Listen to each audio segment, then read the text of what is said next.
Let's begin at the beginning. Not with a theory, not with a mystery, but with the show itself. Because before you can understand what's strange about Springfield, you have to understand just how much of your life Springfield has already been a part of, whether you realize it or not. The Simpsons first aired on the 17th of December, 1989. That was the year the Berlin Wall came down.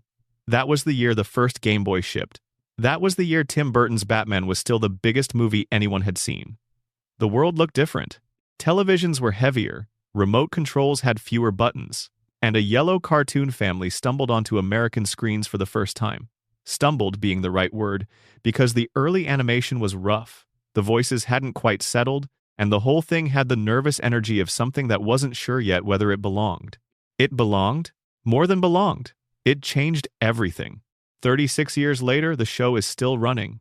36 seasons. Over 780 episodes. The longest-running American animated series in the history of television. The longest-running American sitcom. The longest-running American scripted primetime show, full stop. There is no serious competition for any of these titles. The Simpsons didn't just outlast its contemporaries. It outlasted entire generations of television. Shows that premiered, ran for 7 seasons, ended, got rebooted, ran again, and ended again, all in the time The Simpsons was still going.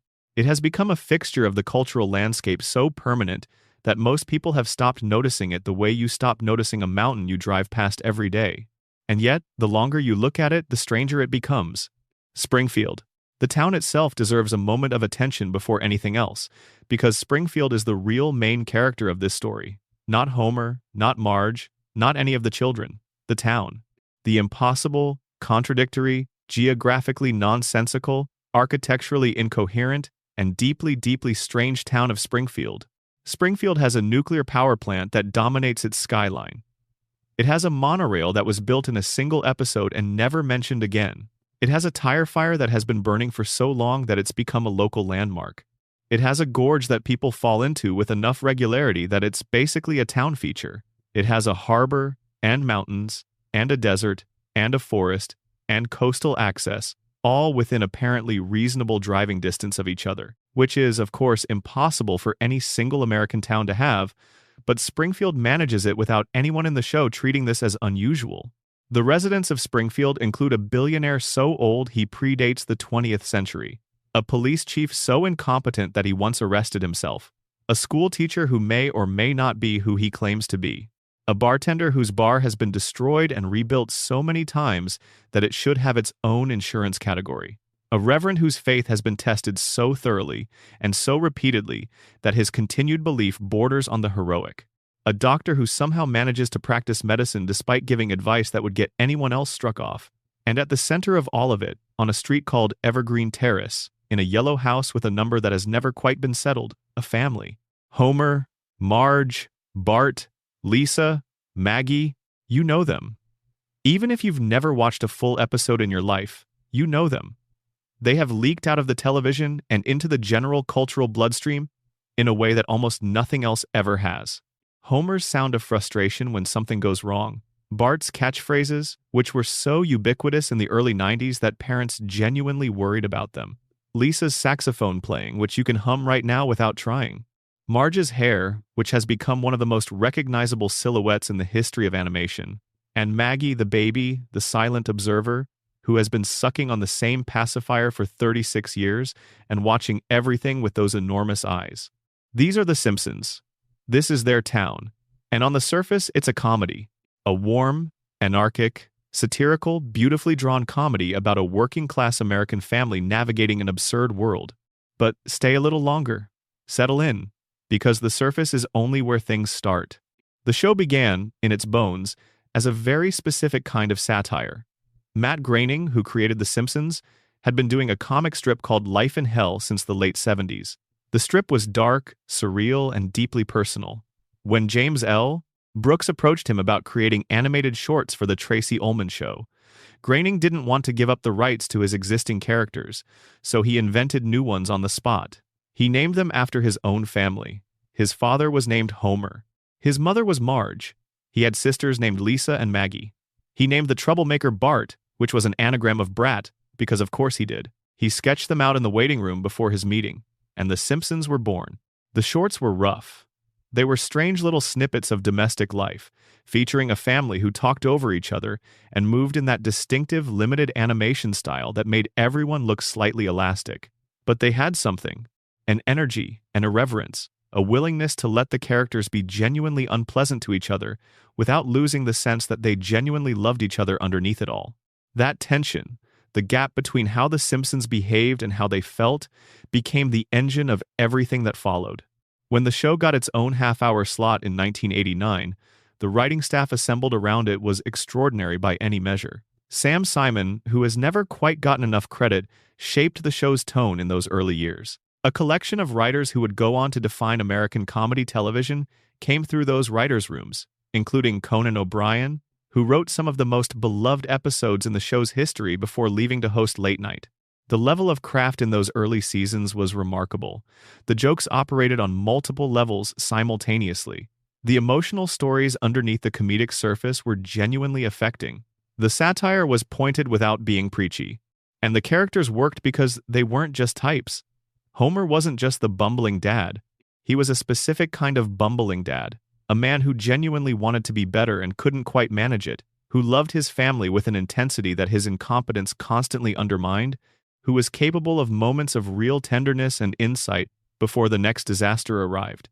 Marge wasn't just the patient wife. She was a woman of real intelligence and ambition, who had made choices that constrained her, and who sometimes resented those constraints and sometimes embraced them, and who held the whole household together through a combination of genuine devotion and sheer force of will.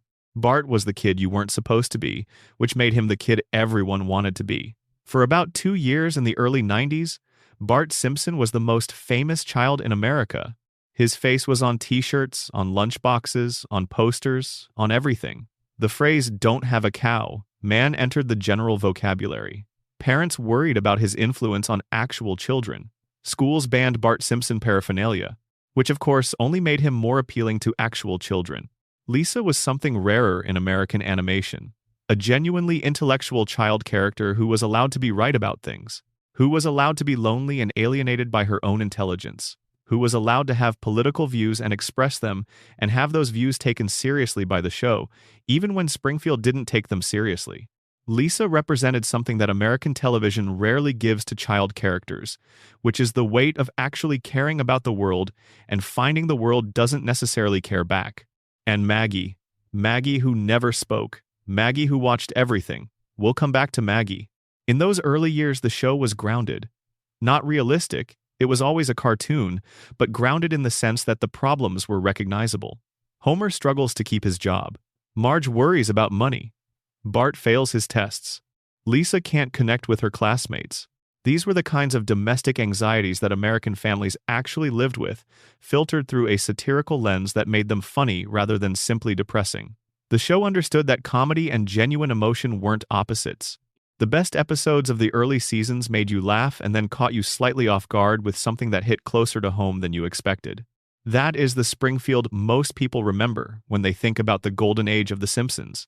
The Springfield of seasons 2 through 8, roughly. The years when the show was both the most popular thing on television and, arguably, the best. The years when the writing was so tight and the character work so precise that individual episodes could shift effortlessly between farce and genuine pathos without losing the thread of either. Then things changed. We'll talk about why. We'll talk about what might have caused it and what it might mean, and whether the change was even what it appears to be. But for now, settle into Springfield. Let the familiar sounds settle around you. The opening notes of that theme, the school bus, the couch, the family landing in their familiar arrangement on the sofa, Homer with his can of Duff, Marge slightly exasperated, Bart with that grin, Lisa with her saxophone, Maggie with her pacifier. Home. Or something that feels like home.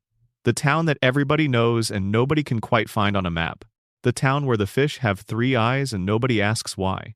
The town where a man has worked at the same nuclear power plant for 36 years and still doesn't know where the safety manual is. The town where the richest man alive has a name nobody can remember, a body that glows green in the dark, and a smile that never quite reaches his eyes. Springfield is a comedy. It has always been a comedy.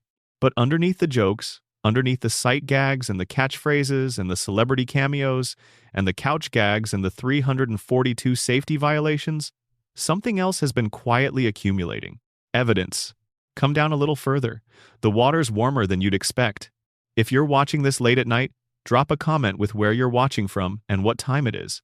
And if this kind of thing is what you come back for, subscribing takes 2 seconds and it genuinely helps. Now, let's go deeper. Section 2. The nuclear power plant and the radiation theory. There is a building on the edge of Springfield that you can see from almost anywhere in town. 2 cooling towers, slightly misshapen, leaning in ways that cooling towers are not supposed to lean. A perimeter fence that has been breached so many times that the breaches are now just part of the fence. A parking lot where the asphalt has developed a faint greenish tint that nobody has commented on in 36 years. And above the main entrance, a sign that reads, Springfield Nuclear Power Plant, with the second L in nuclear slightly crooked because the bolts holding it in place were never properly tightened, and nobody ever tightened them. This is the most important building in Springfield.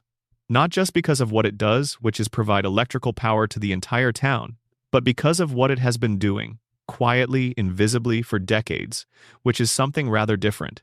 Let's start with what the show tells us directly, with no theory required.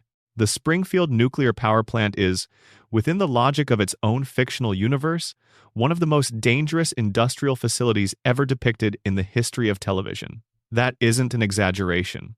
Let's walk through what we actually know. A surprise safety inspection of the plant, conducted by federal inspectors at some point in the show's run, found 342 separate safety violations. Not infractions. Violations. The kind of violations that, in any real regulatory framework, would result in immediate shutdown, criminal charges, and a very long conversation between a lot of lawyers, 342 of them. The estimated cost of bringing the plant up to code was placed at $56 million, which for a billionaire like Burns is essentially pocket change, the kind of money that gets lost in rounding errors on a quarterly earnings report. Burns chose not to spend it, not because the money wasn't there, because spending it would require acknowledging that the problems existed, and acknowledging that the problems existed might lead someone to start asking what those problems had already done to the people living downwind. The nature of the violations is worth spending time on. This isn't a story about minor paperwork failures or slightly outdated equipment. The violations include radioactive waste being discharged directly into waterways that people in Springfield use. Radioactive waste being deposited on or near children's playgrounds. Plutonium being used as a paperweight on someone's desk. Not stored in a paperweight, used as one, sitting on a surface, in an office, where people work. Cracked cooling towers patched with chewing gum, not with any structural material. Chewing gum. And then there are the luminous rats. Rats in the bowels of the facility that glow with a faint light, which is not something rats do under normal circumstances, and which suggests that the radiation levels in certain parts of that building have reached a point where they are rewriting the biology of whatever lives inside. And then there is the detail that the show drops in passing and never returns to. Skeletons in the basement. Human skeletons. In the basement of a working nuclear power plant. The show does not explain who these people were, how they came to be there, or how it is possible that a facility that employs dozens of people and has been inspected multiple times managed to accumulate human remains in its lower levels without anyone raising the question. It shows you the bones and moves the scene along. Nobody in Springfield asks about the bones.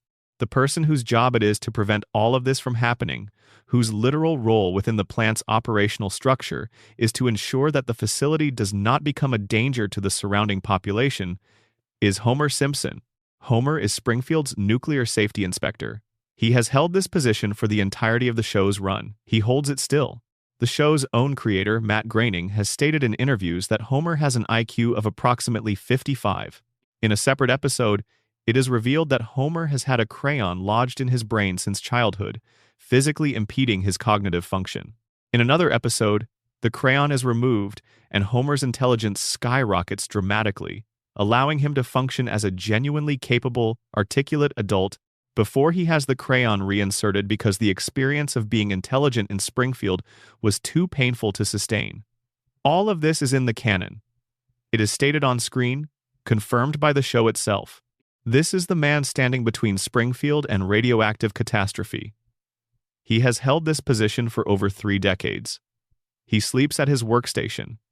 He eats during meltdown warnings. He once caused a nuclear incident by throwing a donut into the reactor core to see if the radiation would make it grow larger. And the plant continues to operate. Now, let's talk about what the plant might actually be doing to the people outside the fence. The first visible evidence of mutation in Springfield appears in Season 2. A fisherman pulls a fish from the river near the power plant, and the fish has 3 eyes. Blinky, as the fish becomes known, is not a subtle moment. 3 eyes is not a natural variation. 3 eyes is what happens when the cellular machinery that governs biological development receives the kind of disruption that ionizing radiation is capable of causing. Blinky becomes a news story. A gubernatorial candidate uses Blinky as evidence that Burns is poisoning Springfield's environment. Burns is forced to eat the fish on live television to demonstrate that it is safe to consume. The town watches this happen, notes that Burns does not immediately die from eating the 3-eyed fish, and moves on. Nobody tests the water. Nobody asks the question that is sitting right there in plain view, which is that if the fish downstream from the power plant have developed a 3rd eye as a result of whatever the plant is putting into the water, then the people who have been drinking that same water for decades might be experiencing some effects of their own. The show answers this question eventually. It just does it quietly, across dozens of episodes, without ever announcing that it's doing it. Look at Homer Simpson. Set aside his job and his personality for a moment and look at him as a physical specimen. Massive overbite. Eyes that protrude from his skull at angles that human eyes do not normally achieve. 4 fingers on each hand, not 5. A skull shape that, if you were to describe it to a biologist using a human skeleton as reference, would raise some questions. An IQ score that falls into clinical disability range. A capacity to absorb physical trauma that should be fatal, and then recover from it, repeatedly, without medical intervention of any significance. Homer has been shot. He has been electrocuted, multiple times. He has fallen from heights that would kill any normal person. He has been struck by vehicles, hit by explosions, exposed to chemicals, eaten things that were not food, and in each case his body has absorbed the damage and bounced back within an episode or 2. His pain tolerance is extraordinary. His healing rate is extraordinary. His physical durability, in the context of real human biology, is simply impossible, unless his biology isn't quite right anymore. Look at Marge. Same protruding eyes, same 4-fingered hands, hair that grows straight upward into a tower shape that has maintained itself without product or structural support for 36 years, defying the laws of physics and of the human scalp. Marge was herself briefly employed at the Springfield nuclear power plant, exposed to the same facility with the same 342 violations. And both of her parents had already been living in Springfield for years before she was born, drinking the same water, breathing the same air. Look at Bart, Lisa, Maggie, born in Springfield, raised in Springfield, drinking the water, breathing the air, living in the shadow of those cooling towers every single day of their lives. And every one of them displays physical characteristics that do not appear in normal human populations. The spiky hair, the overbites, the protruding eyes, the 4 fingers. And then there is the yellow skin. The yellow skin is the one that should bother people more than it does, because yellow skin is not a cartoon convention that exists across all animated shows. Yellow skin is specific to Springfield. When guest characters arrive in Springfield, when celebrities appear, when people from outside the town show up, they look different. Their proportions are more natural. Their eyes sit in their heads the way human eyes normally sit in human heads. Their features more closely resemble actual human anatomy. The show draws outsiders with fundamentally different proportions than it draws Springfield residents. The accepted explanation for this is that the outsiders are drawn more realistically because they're real people being animated, and the contrast in design makes them visually distinct from the cartoon world. Which is true. But within the logic of the show's own universe, what the visual language is actually communicating is that there is a visible, observable, physical difference between people who live in Springfield and people who don't. The insiders look mutated. The outsiders look normal. The animals have it too. Santa's little helper, the Simpson family greyhound, has the same protruding eyes as his owners, the same proportional distortions. He doesn't look like other dogs in the show. He looks like a Springfield dog. And then there is Mr. Burns. Burns has been undergoing a weekly medical treatment of extraordinary intensity, so radical and so chemically loaded that after each session his body emits a visible green glow. The treatment keeps him alive for exactly 1 week. Without it, he dies. The show presents this in a single episode and moves on, but the implication is enormous. The man who owns the nuclear power plant, who has presumably been in proximity to nuclear material for longer than anyone else in Springfield, has reached a point where his body can only sustain itself through weekly infusions of radiation therapy. His body has been so fundamentally altered by a century of exposure that normal biological processes are no longer sufficient. He requires external radiation the way a normal person requires food and water. Burns knows what radiation does to biological systems because radiation is keeping him alive. He has personal physicians. He has a pharmaceutical operation capable of synthesizing experimental treatments. He has been managing his own radiation-induced condition for decades, and his plant has been leaking into Springfield's water and air for the entirety of its operation. The theory, at its core, is this: the Springfield nuclear power plant is not a background joke. It is the engine of everything strange about Springfield. The biological anomalies in the town's population, the physical characteristics that distinguish Springfield residents from everyone else, the cognitive impairment that seems to affect the population so broadly that a man with an IQ of 55 can hold a safety-critical job for 30 years without consequence, the physical resilience that allows Homer to survive injuries that would kill a normal person, all of it traces back to the same cracked cooling tower, the same contaminated water supply, the same invisible radiation flowing through Springfield's environment for decade after decade. The most chilling part of this theory is what it suggests about Burns's motives. Because Burns is not stupid. Burns is, within the show's own logic, the sharpest mind in Springfield. He runs a multi-billion-dollar corporation. He manipulates municipal politics with extraordinary precision. He survives everything that should destroy him through a combination of institutional power, personal resources, and the kind of ruthless strategic thinking that only comes with more than a century of practice. Burns knows what his plant is doing to Springfield. And here's the part the show has never said directly, but has been suggesting for 3.5 decades. Homer's continued employment, which has survived 742 documented errors, which survived the plant being briefly purchased by German investors, who immediately fired Homer and nearly went bankrupt trying to bring the facility up to code, which has persisted through every failure and disaster and near meltdown that Homer has been involved in, is not an accident. When the German investors bought the plant, the first competent thing they did was fire Homer. The second competent thing they did was assess the cost of actual safety compliance. The estimate nearly destroyed them financially. Burns bought the plant back and rehired Homer within the same episode. A competent safety inspector would shut that plant down.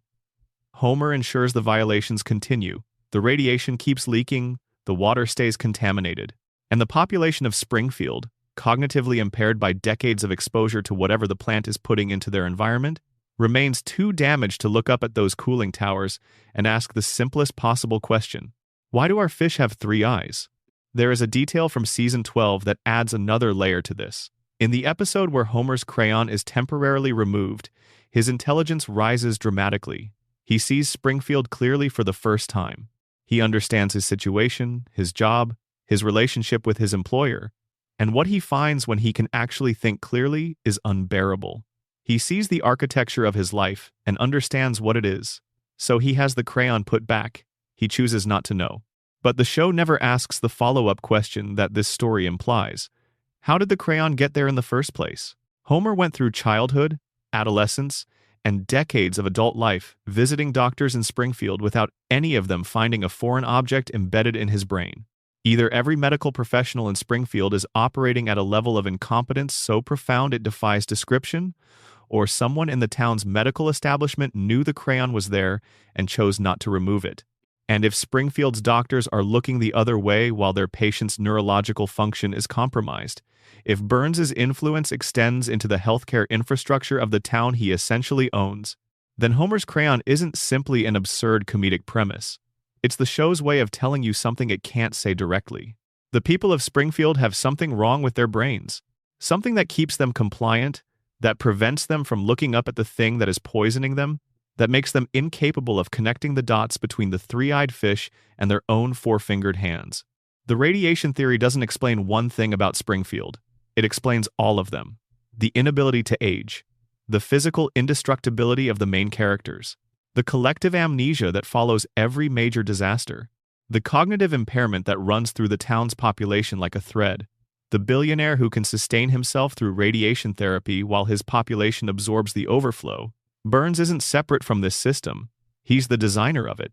The plant is his machine. Springfield is his laboratory. And the most successful experiment he ever ran was convincing the people living inside the contamination zone that nothing unusual was happening. Nobody in Springfield will ever figure that out, because the plant already made sure they can't. Close your eyes for a moment. Let the cooling towers settle into the background. Listen to the sound of Evergreen Terrace at night. The distant hum of the plant, which never really goes away, which has been part of the background noise of Springfield for so long that nobody notices it anymore. Just the hum. Just the warm, constant hum. Section 3. Homer's Coma Theory. The 1st of April, 1993. The 18th episode of Season 4. The episode is called So It's Come to This, a Simpsons clip show. The title is self-aware in the way that The Simpsons was frequently self-aware in those years, acknowledging that a clip show was a slightly lazy piece of television while also making the clip show itself funny enough to justify existing. The premise is simple. Bart has been playing April Fool's pranks on Homer throughout the day, escalating each time. Eventually, in what he considers the pinnacle of his prankmanship, Bart takes one of Homer's beers to an auto body shop and places it inside an industrial paint shaker. When Homer later opens the can, the resulting explosion is violent enough to put him in the hospital. Homer lies in his bed, recovering, sees a vending machine across the room, climbs out of bed to retrieve a candy bar, and the machine tips over and crushes him. Homer enters a coma. Not a dream sequence, not a Treehouse of Horror special, a canonical, within the show's reality coma. He flatlines. He is clinically unconscious. The episode ends with Homer apparently waking up. Bart, weeping at his father's bedside, confesses that the prank was his fault, and Homer springs awake, immediately grabs Bart by the throat in the show's familiar comedic strangling routine, and everything returns to normal.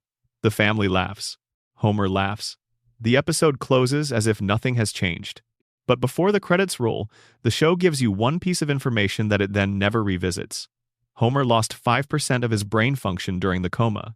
5% gone, the show specifies, permanently, never coming back. And Homer's response to being told he has sustained permanent neurological damage is to laugh, even though he tells you himself that he doesn't understand why he's laughing. The family finds this charming. The episode ends. 32 more years of television follow.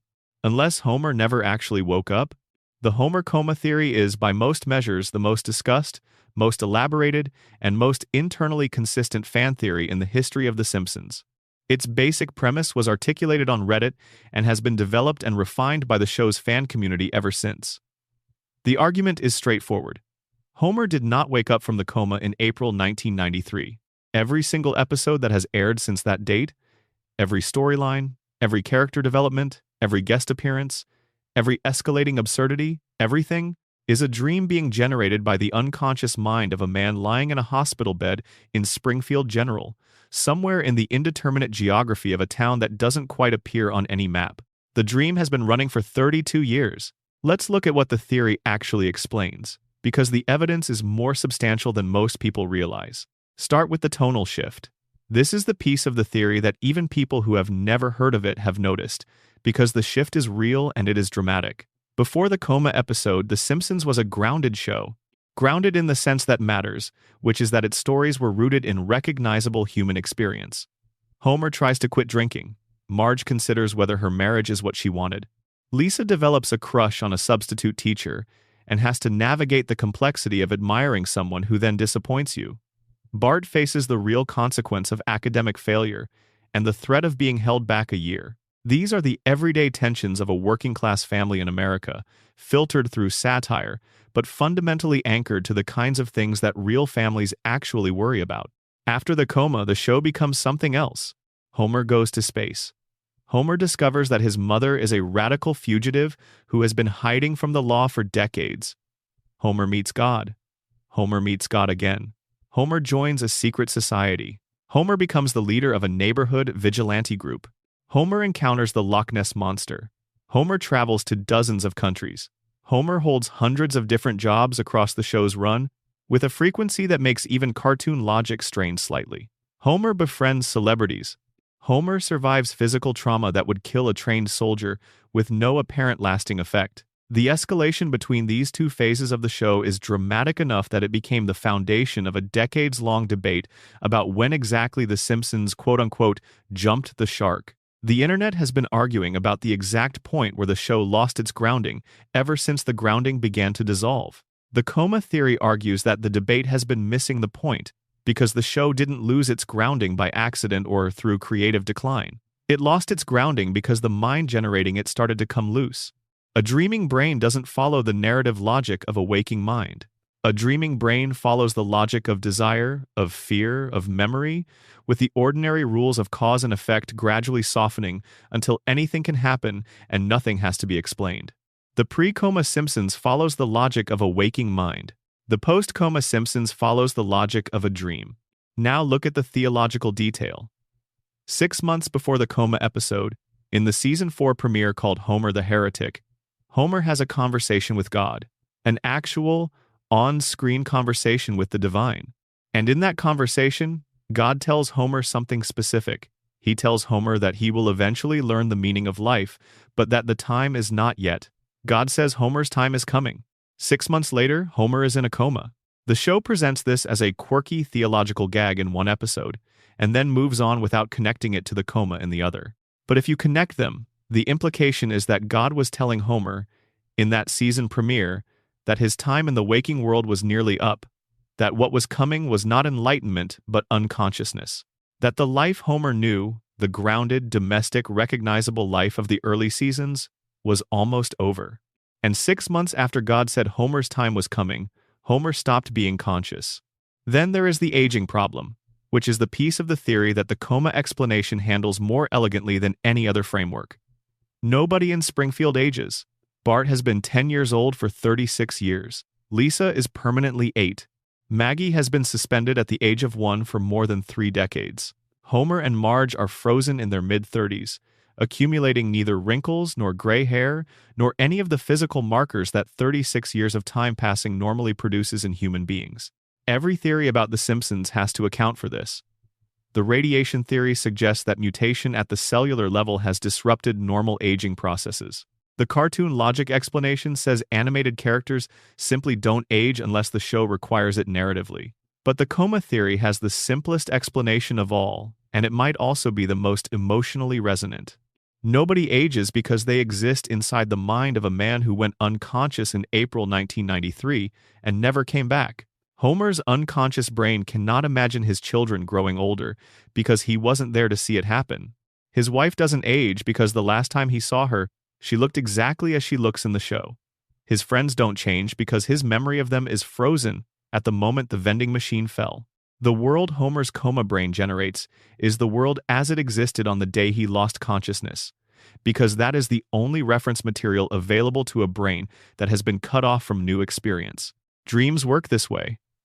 They recycle. They replay. They loop through the same faces, the same places, the same dynamics, without aging any of it, because the dreaming mind doesn't have access to time passing in the way a waking mind does. Time in dreams is elastic. It can stretch to accommodate entire lifetimes of apparent experience, while in reality only minutes have passed. Or it can compress, so that what feels like an ordinary afternoon turns out to have been years of dreamed existence.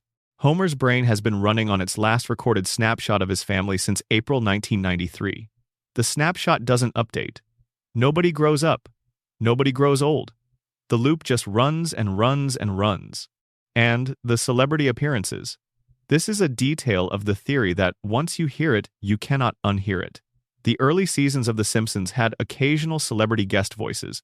The later seasons became saturated with them, to a degree that sometimes felt like the show's primary purpose was to animate famous people having encounters with the Simpson family. Later-era Springfield became a place where seemingly every major celebrity in American culture eventually passed through. The coma theory explains this as follows. Homer's brain, lying in that hospital bed, is not completely sealed from the outside world. Comatose patients receive sensory input, sounds from the hospital room, voices from the television that may be playing somewhere nearby, radio, conversations happening at the bedside. Homer's brain absorbs fragments of these inputs and incorporates them into the dream. A name heard on the television becomes a face in Springfield. A voice from the radio becomes a character in a scene. The celebrity flood of the later seasons isn't the show running out of ideas. It's a dreaming brain picking up signals from the outside world and weaving them into the only narrative it knows how to tell. The show itself has engaged with this theory in a way that is difficult to interpret as purely coincidental. In season 34, the episode Lisa the Boy Scout includes what was initially presented as a leaked, deleted scene in which Homer wakes up from a long coma, and the reveal is that every outlandish episode was, in fact, a dream. The scene was fully animated, fully voiced, presented in a way that suggested it was genuine. It was then explained as a hoax scene, planted in the episode's code as a red herring, not actually part of the show at all. Writers and producers went on record saying it was fake. But here is the thing. They made it. The scene exists.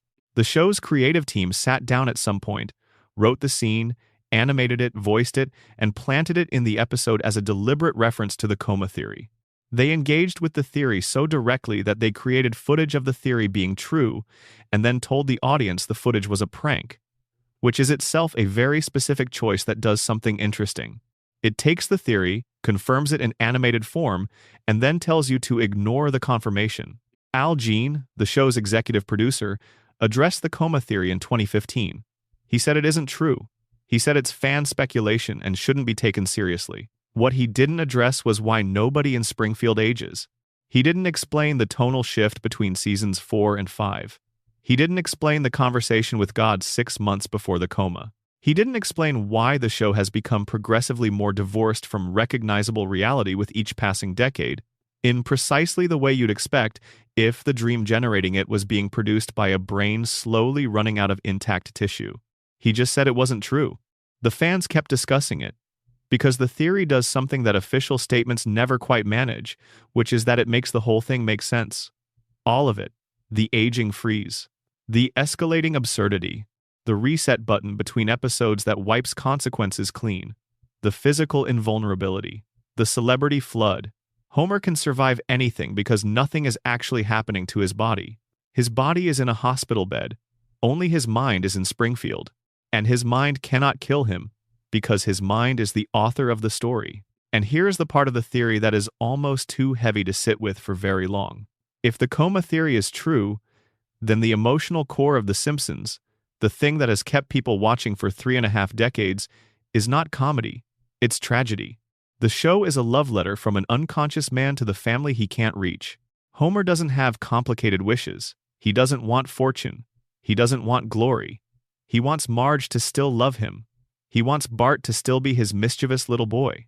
He wants Lisa to still play her saxophone, badly and beautifully, in the bedroom down the hall. He wants Maggie to still be small enough to hold. He wants the ordinary Thursday evening at the Simpson house, the dinner that isn't quite right, the television that gets turned on too loud, the couch where everybody lands eventually. And in the coma, he has it. The dream gives him exactly what he wants.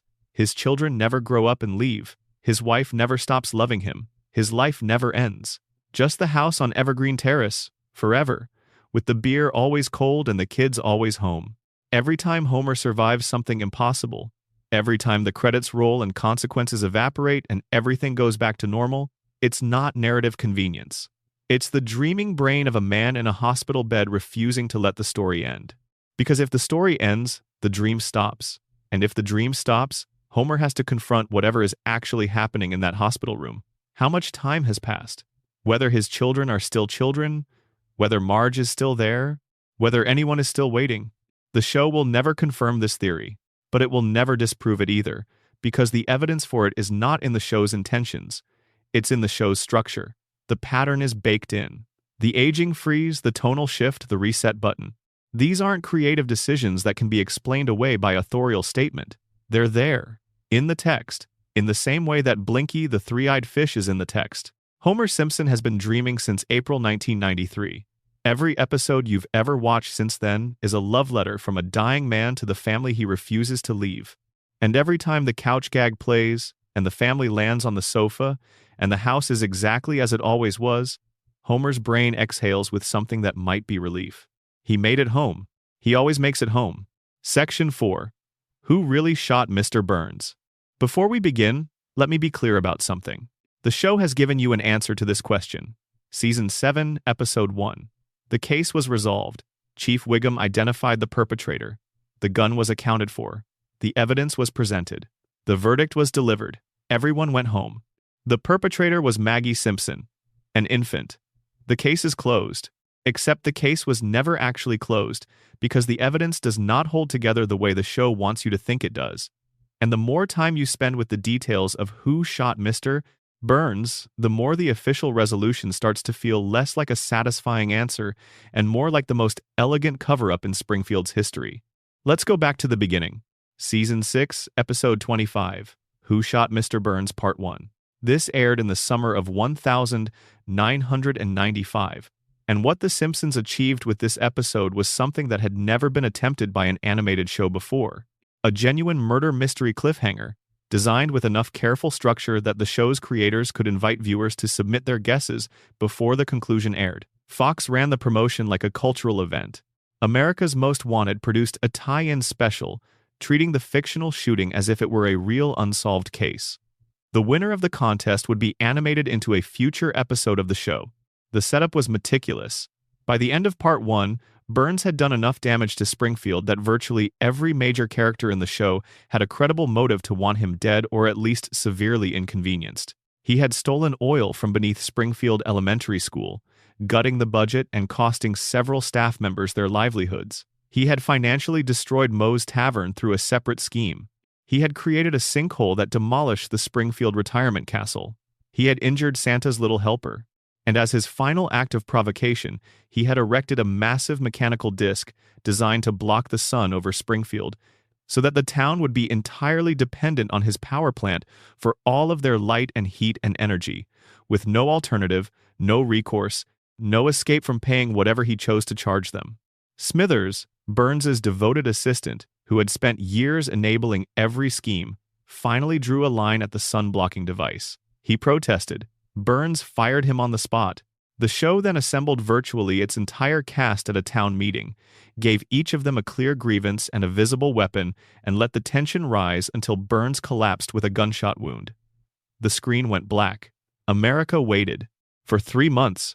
When Part 2 aired in September 1995, the investigation followed a comedic procedural format. Suspects were examined and eliminated. Smithers confessed immediately, creating a false resolution that unraveled when it emerged that he had been blackout drunk at the time and had actually shot Jasper Roberts in his wooden leg on the other side of town. Not Burns. Wrong victim, wrong location, wrong crime. The DNA evidence from an eyelash found on Burns's suit pointed to a Simpson family member. Homer's fingerprints were on the gun. Homer had the clearest single motive, rooted in years of Burns being unable to remember his name despite Homer working for him. Homer was arrested and brought to what felt like the verge of conviction. Then Burns woke up from his coma. He identified his shooter. And the answer was Maggie. According to Burns's account, he encountered Maggie in the parking lot after the town meeting. He attempted to take her lollipop. In the struggle, his gun fell from its holster. Maggie picked it up. The gun discharged. Burns was shot. Case closed. Baby did it. The end. Except, let's start with the contest, because this is the piece of the story that gets overlooked and shouldn't.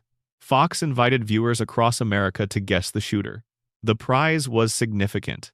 Thousands of entries were submitted, and according to the DVD commentary for the episodes, not a single entry in the randomly selected sample of contest submissions correctly identified Maggie as the shooter.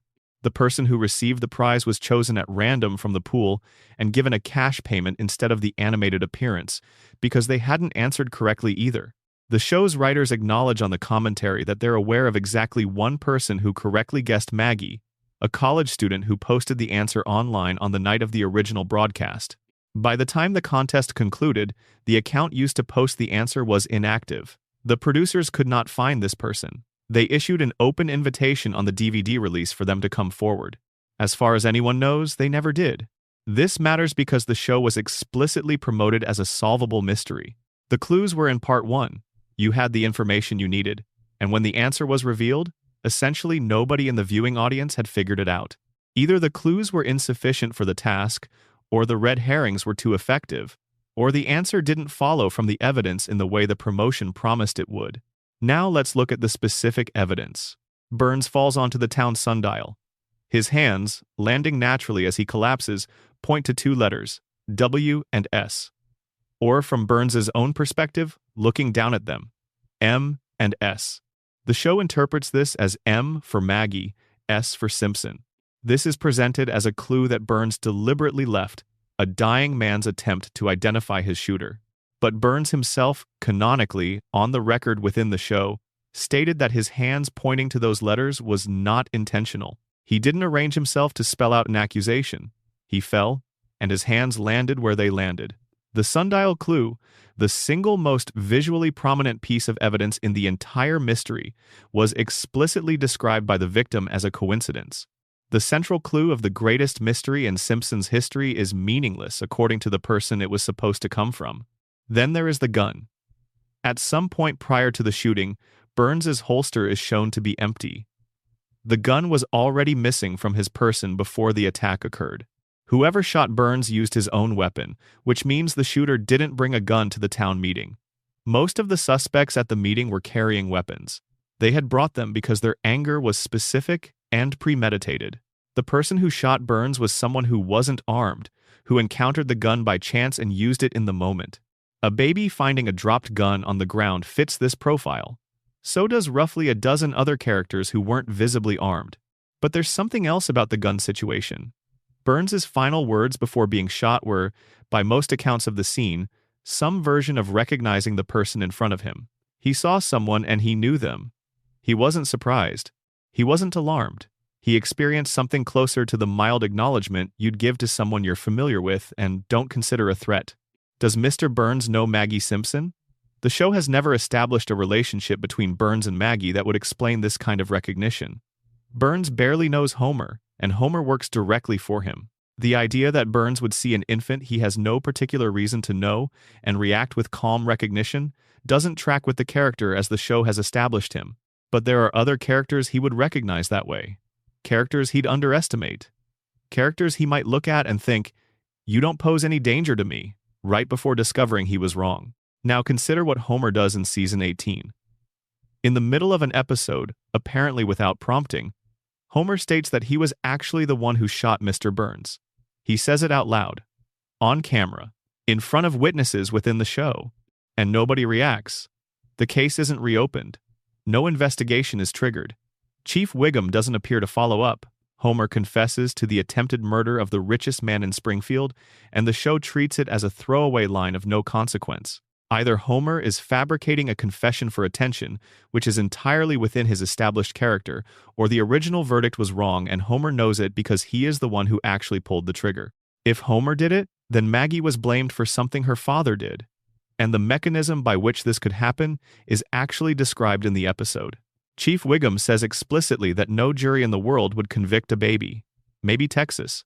A baby is the perfect person to blame for a crime that someone needs to go unsolved because the consequence of blaming a baby is nothing. No trial, no sentence, no accountability. Blame the baby, and everyone goes home and nothing changes. If someone in Springfield's power structure needed to protect the real shooter, whether that was Homer or someone else entirely, Maggie was the cleanest possible solution. The Marge theory has genuine traction in certain corners of the Simpsons fan community. The case is built on several pieces. Marge was devastated by what Burns had done to her family. The school budget cuts affected her children. The injury to Santa's little helper was personal, and there is an episode from earlier in the show's run in which Burns became briefly infatuated with Marge, developing a genuine attachment to her. The theory suggests that when Burns encountered the real shooter in the parking lot after the town meeting, he recognized them and chose not to name them. That the sundial was, in its own way, a gift to the person who shot him, a deliberately ambiguous set of letters that pointed nowhere conclusive while giving the investigation something to work with. And then there is the final shot of the episode. Everyone has left the room. Maggie is alone. She looks around carefully, checking that she is not observed. Then she moves her pacifier in a motion that mimics a gun being fired. The show presents this as confirmation. Maggie remembers what she did. The baby knows she's guilty. But watch it again with different eyes. What you could also be watching is a baby who witnessed something and is now, in the way that babies do, imitating emotion she saw an adult perform. Babies don't process context. Babies repeat. If Maggie was in that parking lot and watched someone shoot Mr. Burns, she might spend the next hours and days replaying the motion she saw, the same way she replays anything that catches her attention. The gesture isn't necessarily a confession. It might be a memory of something she saw happen. There is also the alternate ending. The production team created a fully animated, fully voiced conclusion to the mystery in which Smithers was revealed as the shooter. This wasn't a brief sketch or a quick parody. It was a complete alternate version of the episode's resolution, shot and edited and finished.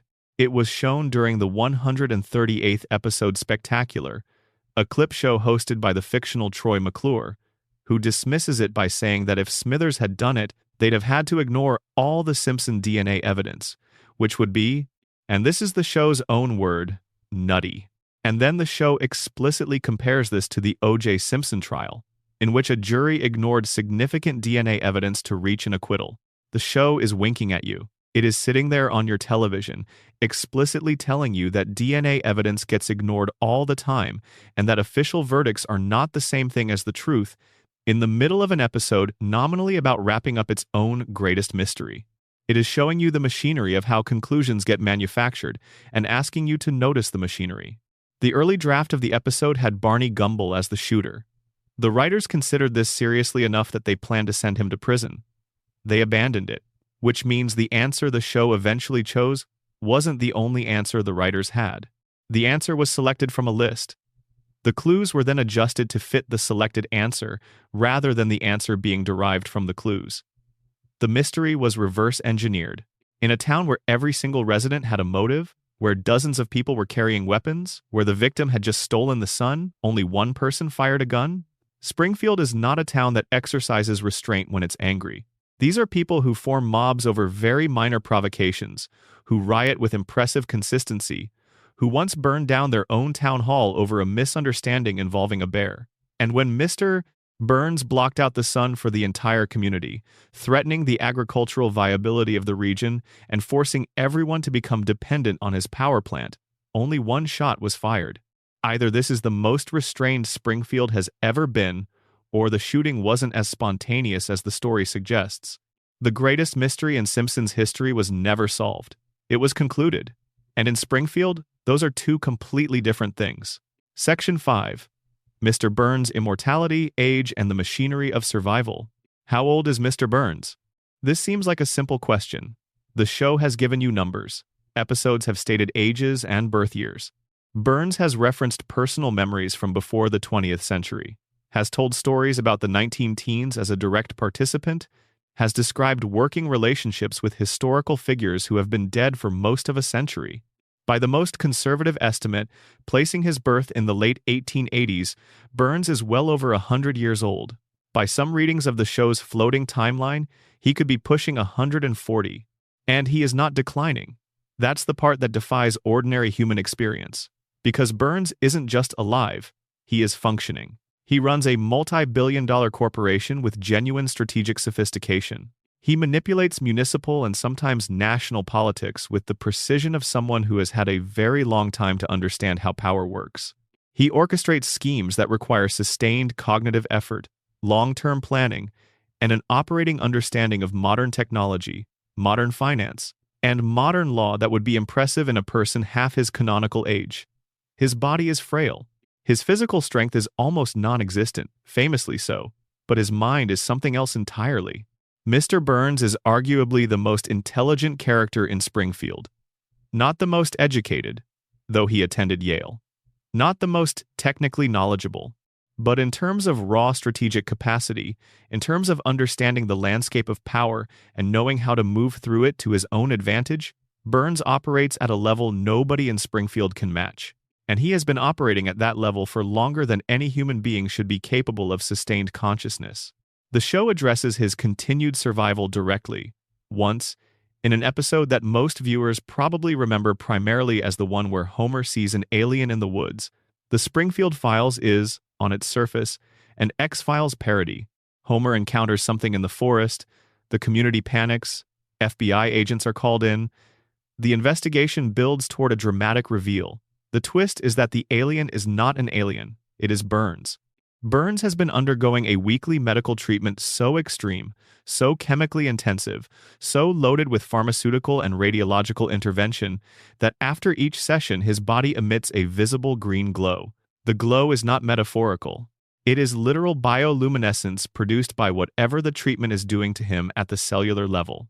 The treatment keeps him alive for exactly 1 week. Without it, he dies. There is no middle ground and no flexibility. Miss one appointment and the system fails. Burns is not surviving through normal biological processes. He is being maintained the way you maintain a complex piece of industrial equipment, through scheduled servicing, precisely timed interventions, and the constant attention of people who understand the machinery. And the treatment involves radiation. Of course it does. The man whose facility has been leaking radioactive material into Springfield's water and air for decades is personally dependent on controlled radiation exposure to sustain his own biological functions. His body has been so fundamentally altered by a century or more of proximity to nuclear material that it can no longer sustain itself through ordinary cellular processes. He requires external radiation the way a normal person requires oxygen. Take it away and the system shuts down within 7 days. This explains another detail the show has depicted repeatedly without directly addressing. Burns, when examined by a doctor in one of the series' most quoted scenes, is found to be carrying every disease known to medical science simultaneously, every single one. In the same body, at the same time. The doctor's explanation is that this has actually created a kind of biological gridlock. All of Burns's diseases are competing for resources at once, each one attempting to kill him, each one being prevented from making progress by the presence of all the others.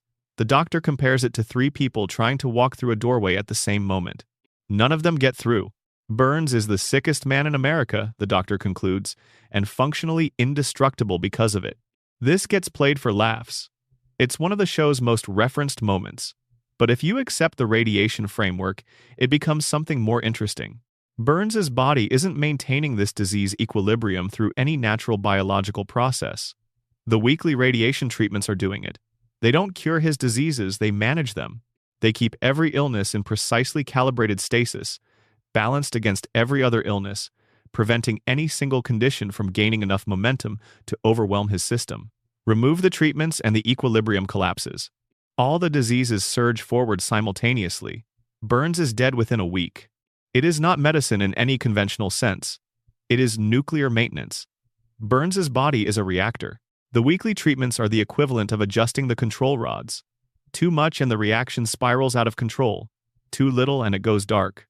The margin is precise, and it requires constant attention. This is where Smithers becomes something other than a devoted assistant. Because Smithers manages Burns's schedule, Smithers ensures that every weekly appointment is kept. Smithers monitors Burns's physical condition with a vigilance that other characters have occasionally commented on as bordering on obsession. The show has established, across multiple episodes, that without Smithers performing this function, Burns would be helpless. Not emotionally helpless, though that's also true. Physically, medically helpless. Without someone managing the treatment protocol with the precision that Smithers provides, Burns misses a dose. The disease equilibrium collapses. The reactor goes critical. Smithers isn't just devoted to Burns because of whatever complicated emotional relationship the show has constructed between them over the years. Smithers is devoted because he understands, at some level, that his presence is a medical necessity. His absence is a death sentence. The knowledge that he is keeping Burns alive through logistical competence is the deepest foundation of whatever it is they have together. Burns's connection to historical events adds another dimension to the immortality question. The show has depicted him as a direct participant in an absurd range of historical moments. He attended Yale during a period that would place his birth solidly in the late 19th century. He served in World War II, in ways the show characterizes as morally complex at best. He was present for events spanning from the era of the Gilded Age through the present day, not as a child or a young man witnessing history, but as a functioning adult participant in those events. He knew Howard Hughes. He stole a $1 trillion bill from the U.S. government during wartime. He has referenced the Spanish-American War not as historical knowledge, but as personal memory. The Burns family fortune predates the Industrial Revolution. The Burns dynasty, as the show depicts it, is one of the oldest continuously powerful lineages in American history. Not old money wealthy in the usual sense, but the kind of wealth that actually shapes the landscape, that builds infrastructure and then charges people to use it, that exists at such a remove from the ordinary mechanisms of accountability that the concept of legal consequence becomes theoretical rather than practical. Burns inherited this, but he has also maintained it for over a century. And the question the show never directly asks is whether the current Burns' method of survival through radiation therapy is something genuinely new, or whether it represents the latest iteration of a much longer project of extending life beyond its natural limits. If the Burns family has maintained power continuously for centuries, and if each generation has found ways to extend their hold beyond the normal span of a single lifetime, what did they use before nuclear technology existed? Before modern medicine? Before any of the tools that currently keep Burns functioning became available? The show doesn't answer this, but it does establish that the Burns dynasty's continuity is anomalous by any normal standard of hereditary power transfer. What the Burns family has done across generations doesn't happen through ordinary succession. It requires either extraordinary luck or extraordinary measures, and nothing about what the show tells us about this family suggests they've ever relied on luck. There's also the matter of Burns' relationship with death itself.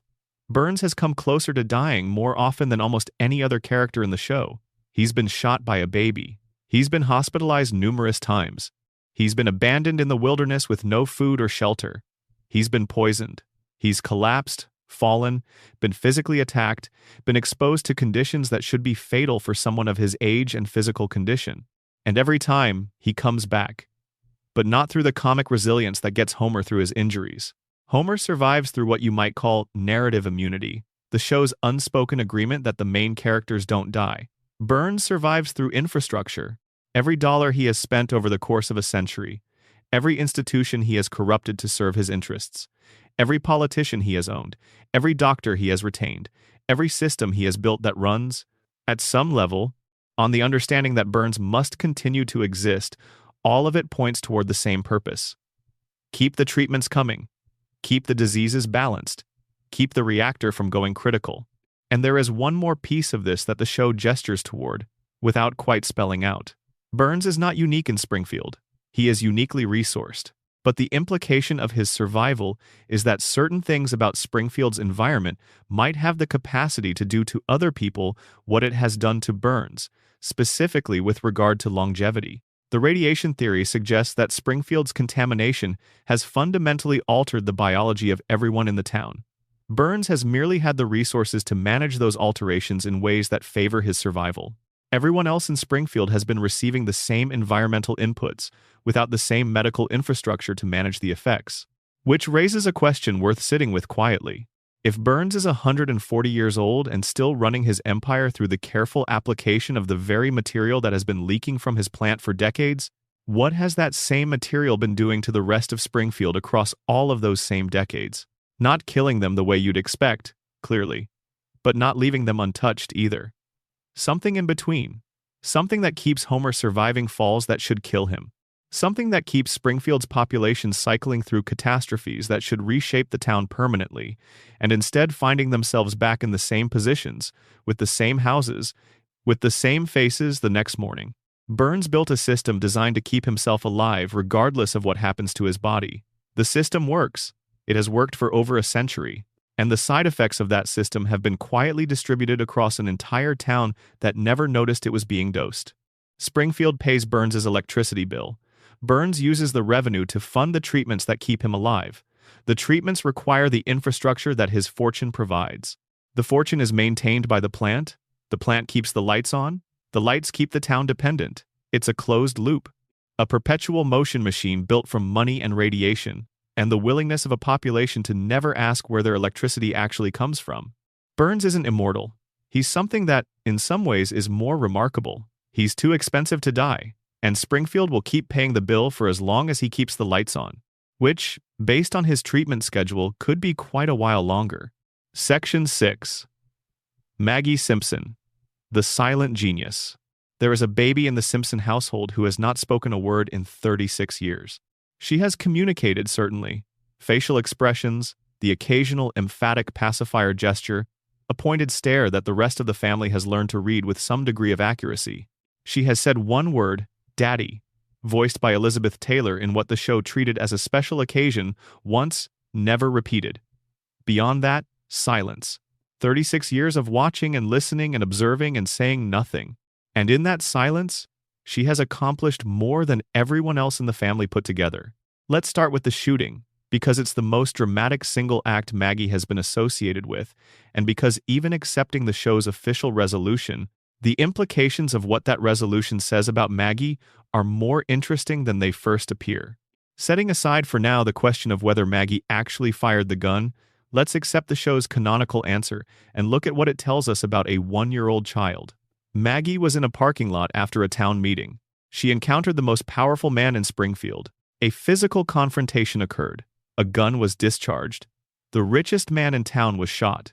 And the investigation that followed, conducted by the full resources of the Springfield Police Department with FBI involvement, concluded that the perpetrator was an infant.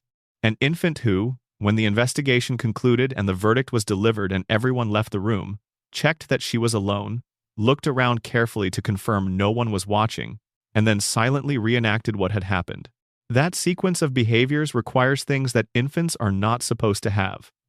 Situational awareness, memory, the understanding that certain actions carry social consequences, the ability to assess whether it is safe to perform an action before performing it. Maggie didn't reenact the shooting while people were still in the room. She waited. She looked. She confirmed the coast was clear. That is not reflexive baby behavior. That is strategy. Now let's go to the theatrical short film released in 2012. The longest daycare is 7 minutes of Maggie at a facility called the Ayn Rand School for Tots, navigating what amounts to a miniature action film without speaking a word.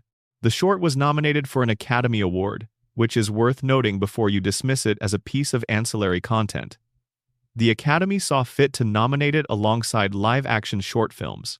It was taken seriously as a piece of filmmaking. In it, Maggie encounters a caterpillar about to undergo metamorphosis and decides to protect it from a bully named Gerald. What she then does, over the course of the remaining 6 minutes, is remarkable. She reads her environment, identifies the threats, calculates the capabilities of the people and systems working against her, develops a multi-stage plan to achieve her objective, and executes that plan with the kind of adaptive precision that requires constant real-time adjustment as circumstances change. She does all of this while physically constrained to the motor capabilities of a 1-year-old. She falls. She stumbles. Her body can barely keep up with what her mind is trying to do. But her decision-making, every single choice she makes in the short, is correct. She doesn't make a mistake.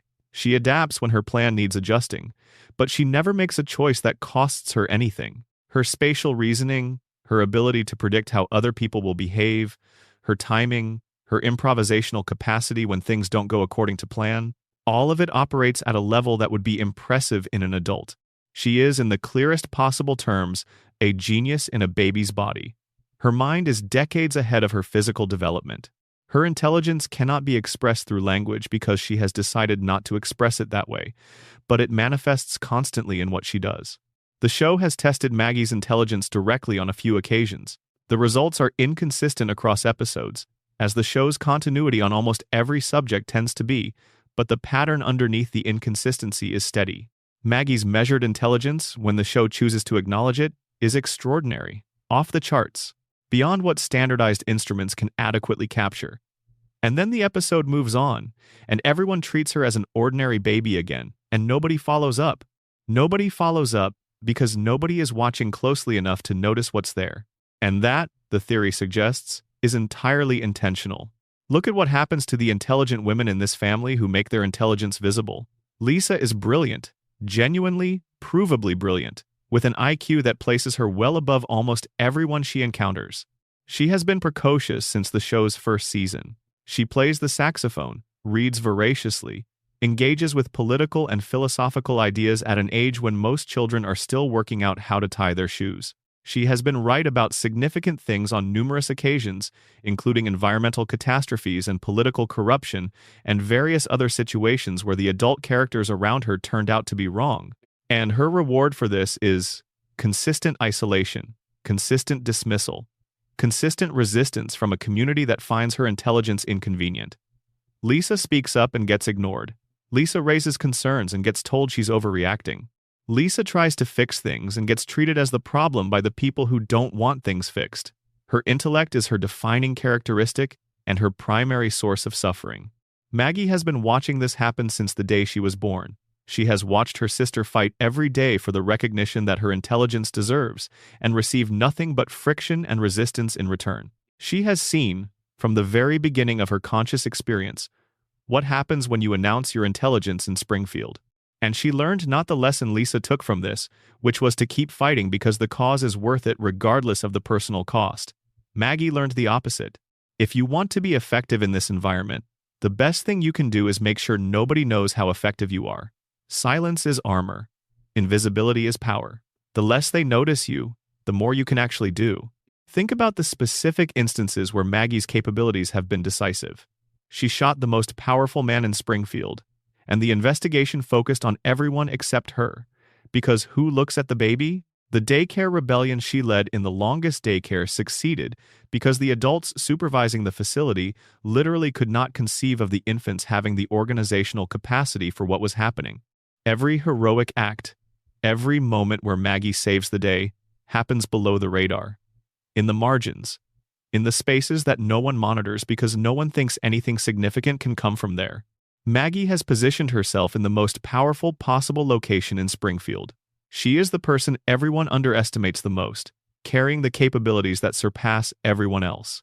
She has maintained this position for 36 years by being exactly what everyone expects a baby to be: quiet, passive, helpless, dependent on others for everything. She is none of those things. She is their opposite, and she has been their opposite this entire time, in plain view, while the family around her was too busy managing Homer's disasters and Bart's pranks and Lisa's crusades to pay close enough attention to the baby. When you put the radiation theory alongside this, Maggie becomes something even more interesting. If the contaminated environment of Springfield produces mutations, and if those mutations express differently in different people depending on their genetics, their age of exposure, their individual biological characteristics, then Homer and Maggie represent opposite ends of a spectrum produced by the same source. Homer's exposure, across a lifetime of working inside the nuclear facility in direct proximity to an active reactor, reduced his cognitive function to a level that qualifies as clinical disability. Maggie, absorbing the same contaminated water and air from infancy, experienced something different: an amplification rather than a reduction. The same environmental input, two completely different biological outcomes. Homer and Maggie are two sides of a radioactive coin. He represents what mutation takes away. She represents what mutation can give. The same poison, working in opposite directions. And if the coma theory holds, then Maggie's genius takes on a different quality entirely. If everything since season 4 is Homer's dream, then Maggie's extraordinary capabilities are a projection of Homer's deepest hope for his youngest child. He cannot see her grow up. He cannot watch her take her first steps on her own. Cannot be there when she learns to speak. Cannot know what kind of person she becomes. So in the dream, he gives her everything he can imagine giving her. He makes her extraordinary. He makes her capable of things no real baby could do, because in his unconscious mind he needs to believe that Maggie will be okay without him, that she doesn't need his protection, that she was born with more than enough to navigate whatever the world puts in front of her. Her genius, under this reading, isn't a mutation or a strategic choice. It's a father's prayer encoded in a dream. But Maggie herself, back in whatever Springfield actually is, back in the waking version of this story, is something that the show has never quite resolved. Because the show has shown you glimpses of what she's capable of, and then always pulled the curtain back before you could see the full picture. She shot a man. She commanded a room of babies against a tyrannical caretaker. She solved problems that stumped adults.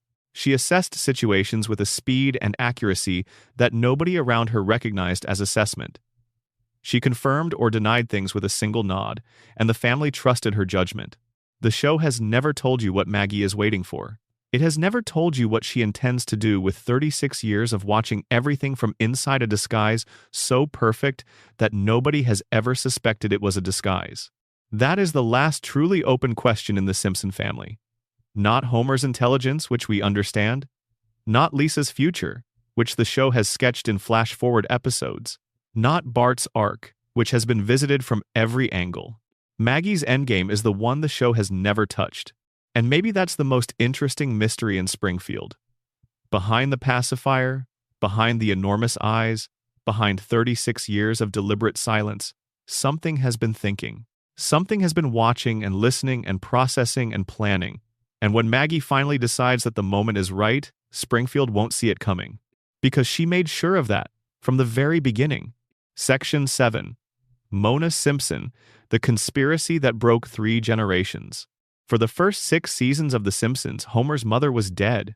That was the official story, delivered by Abe Simpson with the casual certainty of a man who has told a lie so many times that it has become, for him, indistinguishable from memory. He showed Homer a grave. Homer mourned, and he grew up believing he was the kind of boy whose mother had died when he was young, whose father was too cold and too distant to fill the space she had left, whose fundamental unworthiness of love had been confirmed by the fact that even the person who was supposed to love him most could not stay. Homer Simpson's entire personality, the neediness, the desperate hunger for approval, the willingness to endure humiliation and degradation from Burns rather than risk losing his employment, the clinginess toward Marge, the terror of abandonment that runs underneath all his comedy like a current, is a coping mechanism for a wound that was inflicted on a small child when someone told him his mother was gone and closed the subject. In Season 7, the show revealed that the wound was also a lie. The episode is called Mother Simpson. It aired the 19th of November, 1995, and it is, by common consensus of the show's fan community, one of the most emotionally effective episodes the series ever produced. Homer fakes his own death to avoid working on a Saturday, which leads to him visiting the Hall of Records to correct his official death certificate, which is where he discovers that his mother's death record contains something strange. The grave his father showed him didn't belong to his mother. It belonged, according to the municipal records, to the poet Walt Whitman. Abe Simpson had been using Walt Whitman's grave as a stand-in for his wife's burial site. He had shown his son a famous poet's headstone and told him it was his mother's. For Homer's entire life, Homer finds Mona at a cemetery, visiting what she believes is her son's grave. She doesn't recognize him at first. He has changed too much. He became someone she doesn't know in the years she was absent.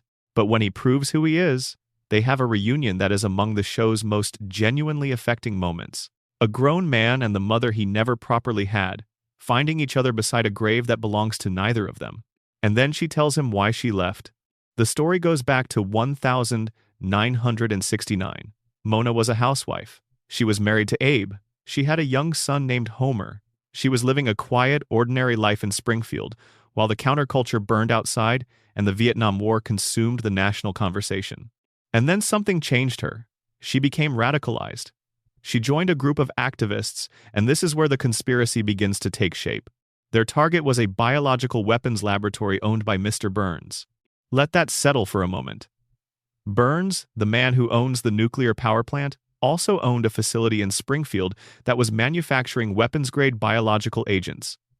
A germ warfare laboratory. In the same town where families were raising children, where Homer Simpson was growing up. Burns was developing disease as a weapon in an industrial facility inside the community where his employees lived with their families, without telling anyone. Mona and her group broke into the lab. They used what the show describes as an antibiotic bomb to destroy the biological material stored there. During the raid, they accidentally cured the asthma of the facility's security guard, who happened to be Clancy Wiggum, the man who would later become Springfield's chief of police. The raid succeeded. The biological agents were destroyed. But as the group fled, Mona stopped. Someone had been knocked down in the chaos. She stopped to help them, and the person she helped was Mr. Burns. She stopped to help the man whose weapons she had just destroyed, and Burns saw her face. He identified her. He reported her to the FBI. And from that moment, Mona Simpson was a fugitive. She couldn't go home. She couldn't contact Abe. She couldn't hold her son or explain to him what was happening or why she was disappearing. She kissed him goodbye while he was sleeping and vanished into the night. For 27 years, Homer woke up and his mother was gone. His father told him she was dead. And Homer spent the next 3 decades of his life believing he was the kind of person a mother would rather abandon than raise, believing there was something fundamentally wrong with him, building his entire emotional architecture on the foundation of that belief. The conspiracy doesn't end with Mona's exile, because Burns didn't simply report her to the FBI and move on. Burns pursued her.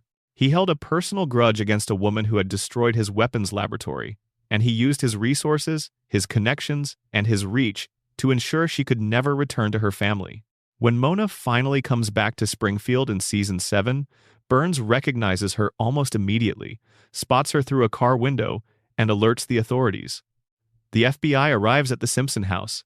Mona has to flee again. Homer has to say goodbye to his mother for the second time, and this time he understands why she's leaving and who is responsible. He works for Burns. He has worked for Burns his entire adult life. He earns his paycheck from the man who destroyed his family. And Homer doesn't connect the dots. He doesn't confront Burns. He doesn't quit. He doesn't even appear to fully process the relationship between his employer and the person responsible for the wound that has shaped everything about who he is. His inability to make this connection isn't played purely for comedy. It's played as something closer to tragedy. Because Homer Simpson is not capable of making that kind of connection. His brain doesn't work that way. The crayon, the radiation, the decades of cognitive erosion from living in Springfield's contaminated environment and working inside its nuclear facility, Homer is too damaged to see the architecture of his own suffering. And that damage, the theory suggests, is not entirely accidental, because there is a later revelation about Abe Simpson that adds another dimension to the conspiracy. The show eventually reveals that Burns committed a crime at some point, a crime that Abe discovered. In exchange for Abe's silence, Burns made a guarantee. Homer would have a job at the plant for life, no matter how many mistakes he made, no matter how incompetent he was, no matter how many times he should have been fired, 742 documented errors, the job would be there. The deal was struck in silence, maintained in secret, and never told to Homer. Because explaining the deal would mean explaining everything else. The biological weapons lab, the raid, Mona's exile, Burns' ongoing pursuit of her, the fact that Homer's employer and Homer's mother's persecutor were the same person. The deal that Abe made was the mechanism by which Homer became permanently installed in the facility that was slowly poisoning him. Burns got a safety inspector who would never shut him down. Abe got silence and his son's employment security. And Homer got a lifetime of working for the man who stole his childhood without ever understanding why he couldn't leave. Burns didn't just ruin Mona's life, he engineered Homer's. By forcing Mona away when Homer was a child, Burns ensured that Homer would grow up emotionally broken, desperate for approval, unable to challenge authority, dependent on the few stable things his life contained. The kind of person who would keep showing up at the nuclear power plant every day because the alternative, being abandoned again, being alone, being the kind of person nobody wants, was worse than any job could be. Homer doesn't work at the power plant because he lacks other options. Homer works at the power plant because Burns shaped him, decades before Homer first clocked in, into the ideal employee for a facility that needed someone who would never ask the right questions. The show demonstrated what Homer could have been in the crayon episode. With the foreign object removed from his brain, Homer becomes intelligent, articulate, capable, aware. He sees Springfield with clarity. He sees his job and his situation and the shape of his life. He understands for the first time what all of it is. And it's unbearable. So he puts the crayon back. He chooses not to see. But the choice itself is not quite free. Because the Homer who existed before the crayon, the Homer who might have grown up with his mother present, who might have had a different relationship with the world, was never available to him. Burns took him away before he ever existed. Homer chose to re-embrace his limitations, but he was choosing between two versions of a life that had already been constrained by someone else's decision. 3 generations of Simpsons broken by one man's grudge. Abe made a deal with the enemy and buried the truth. Mona fought back and spent 27 years in exile, dying in a later season in a scene that is among the show's quietest and most devastating. Homer at her bedside, holding her hand, the weight of all those stolen years pressing down on both of them. And Homer inherited the consequences and spent his life not understanding why his life felt so heavy. Burns won. In the short term and the long term, Burns won. Because in Springfield, the man with the money writes the rules. And the rules say Homer Simpson will work at the power plant until he dies. Because his grandfather made a deal. Because his mother made a choice. Because the richest man in town needed a broken man in Sector 7G, and Homer was broken before he ever knew there was a choice to make. Section 8. The Principal and the Pauper Springfield's Social Contract. There is one episode of The Simpsons that the fan community hates with a particular intensity that, when you examine it closely, says something interesting not just about the show but about the people watching it. Season 9, Episode 2. The Principal and the Pauper. It aired the 28th of September 1997, and the backlash was immediate, fierce, and, according to many fans, entirely justified. 28 years later, the episode is still consistently cited as the moment The Simpsons betrayed its own continuity, the moment the writers stopped caring about what they had built. The episode is ranked among the worst the series has ever produced by virtually every measure of fan opinion. Harry Shearer, who voices Principal Skinner among other characters, publicly expressed his displeasure with the storyline. Critics argued that the episode destroyed one of the show's core characters by revealing that everything we knew about him was false. And yet, the episode isn't doing what the fan consensus says it's doing. The episode isn't carelessly destroying a character.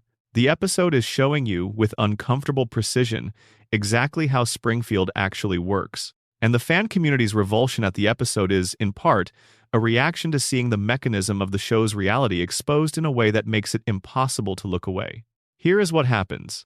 Springfield Elementary holds a ceremony honoring Principal Seymour Skinner's 20 years of service. The ceremony is interrupted by a stranger. The stranger introduces himself as Sergeant Seymour Skinner, a decorated Vietnam veteran who was captured as a prisoner of war and presumed dead, who survived, escaped, and came home to discover that someone else had been living his life.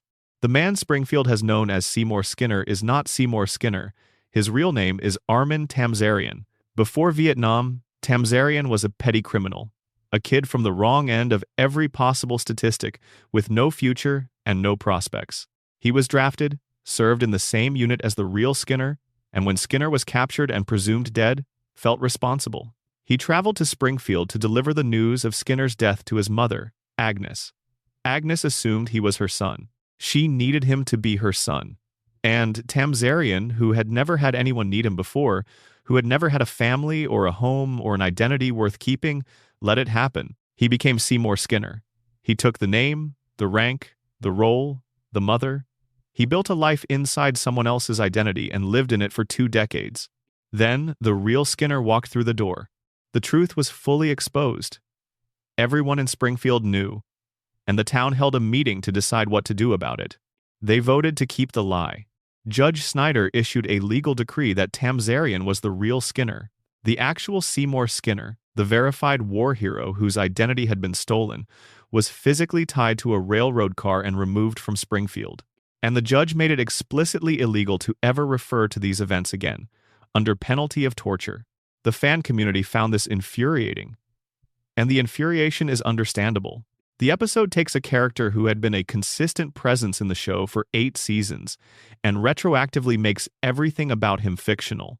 His military service, his relationship with his mother, his entire history, all based on a stolen identity. And then the show refuses to treat this as a significant revelation, making the townspeople vote to ignore it and moving on as if nothing had happened. But here's what the fan outrage is actually responding to. Not the revelation about Skinner's identity, the behavior of the town. Because what Springfield does in this episode is something it has always done. It chooses comfort over truth. It encounters definitive proof that a significant piece of its shared reality is a lie, and it decides that the lie is preferable to the truth. It votes to maintain the fiction. It criminalizes the truth. It exiles the person whose existence is inconvenient. The Principal and the Pauper didn't break Springfield's reality. It showed you how Springfield's reality gets maintained. It showed you the mechanism. It showed you the vote, the legal decree, the literal physical expulsion of inconvenient truth from the community. Every other time Springfield resets after a catastrophe, every time the town forgets something it should remember, every time the slate gets wiped clean between episodes, the mechanism is the same. The town collectively chooses not to know. This time, uniquely, the show let you watch it happen in real time. Consider the pattern of Springfield's amnesia. The town has been destroyed and rebuilt. It has been sealed under a dome by the federal government. It has survived nuclear near misses and environmental catastrophes of enough severity that the EPA concluded the entire area was too contaminated to remain unsegregated from the rest of the country. It has experienced alien encounters, divine interventions, the blocking of the sun for the entire community, and the revelation that its principal was an imposter. And by the next episode, every single time the slate is clean, nothing happened. The house is repaired, the sun is back, the dome is gone, the catastrophe has been absorbed and forgotten. The fan explanation for this is that The Simpsons uses episodic storytelling that doesn't carry consequences between episodes, which is true as a production explanation. The coma theory suggests it's a dreaming brain resetting between cycles. The radiation theory suggests it's the result of chronic neurological damage to the memory function of an entire population. But the principal and the pauper offers a fourth reading that is perhaps the most unsettling. Springfield resets because the town votes to reset, collectively, deliberately, through an unspoken social contract that operates on a simple principle. We will not acknowledge what happened. We will maintain the agreed-upon version of reality, and anyone who insists on the truth will be removed from the community. That is not a cartoon convention. That is not episodic television logic. That is a description of how actual communities function when they encounter truths that are too destabilizing to accommodate. Small towns in particular have a capacity for collective denial that becomes almost institutionalized over time. Scandals get absorbed into silence. Uncomfortable histories get revised until the revised version is the only one anyone knows. The community's shared story becomes more important than the accuracy of any individual component of it, because the shared story is what holds the community together. Springfield is a small town, and it has been operating this way for 3.5 decades. The real Seymour Skinner is Springfield's clearest expression of what happens to the inconvenient truth-teller. He arrived with proof, verifiable, undeniable proof that the official narrative was wrong. He had the evidence on his person, in his own body, in his own history, in his own face. He was the truth, walking into Springfield and demanding to be acknowledged. And Springfield tied him to a train and sent him away. Not out of cruelty exactly, out of self-preservation. Because what would happen if they acknowledged the truth? If they accepted that their principal was a fraud, they'd have to ask what else they'd accepted without examining closely. If they pulled on that thread, other threads would come with it.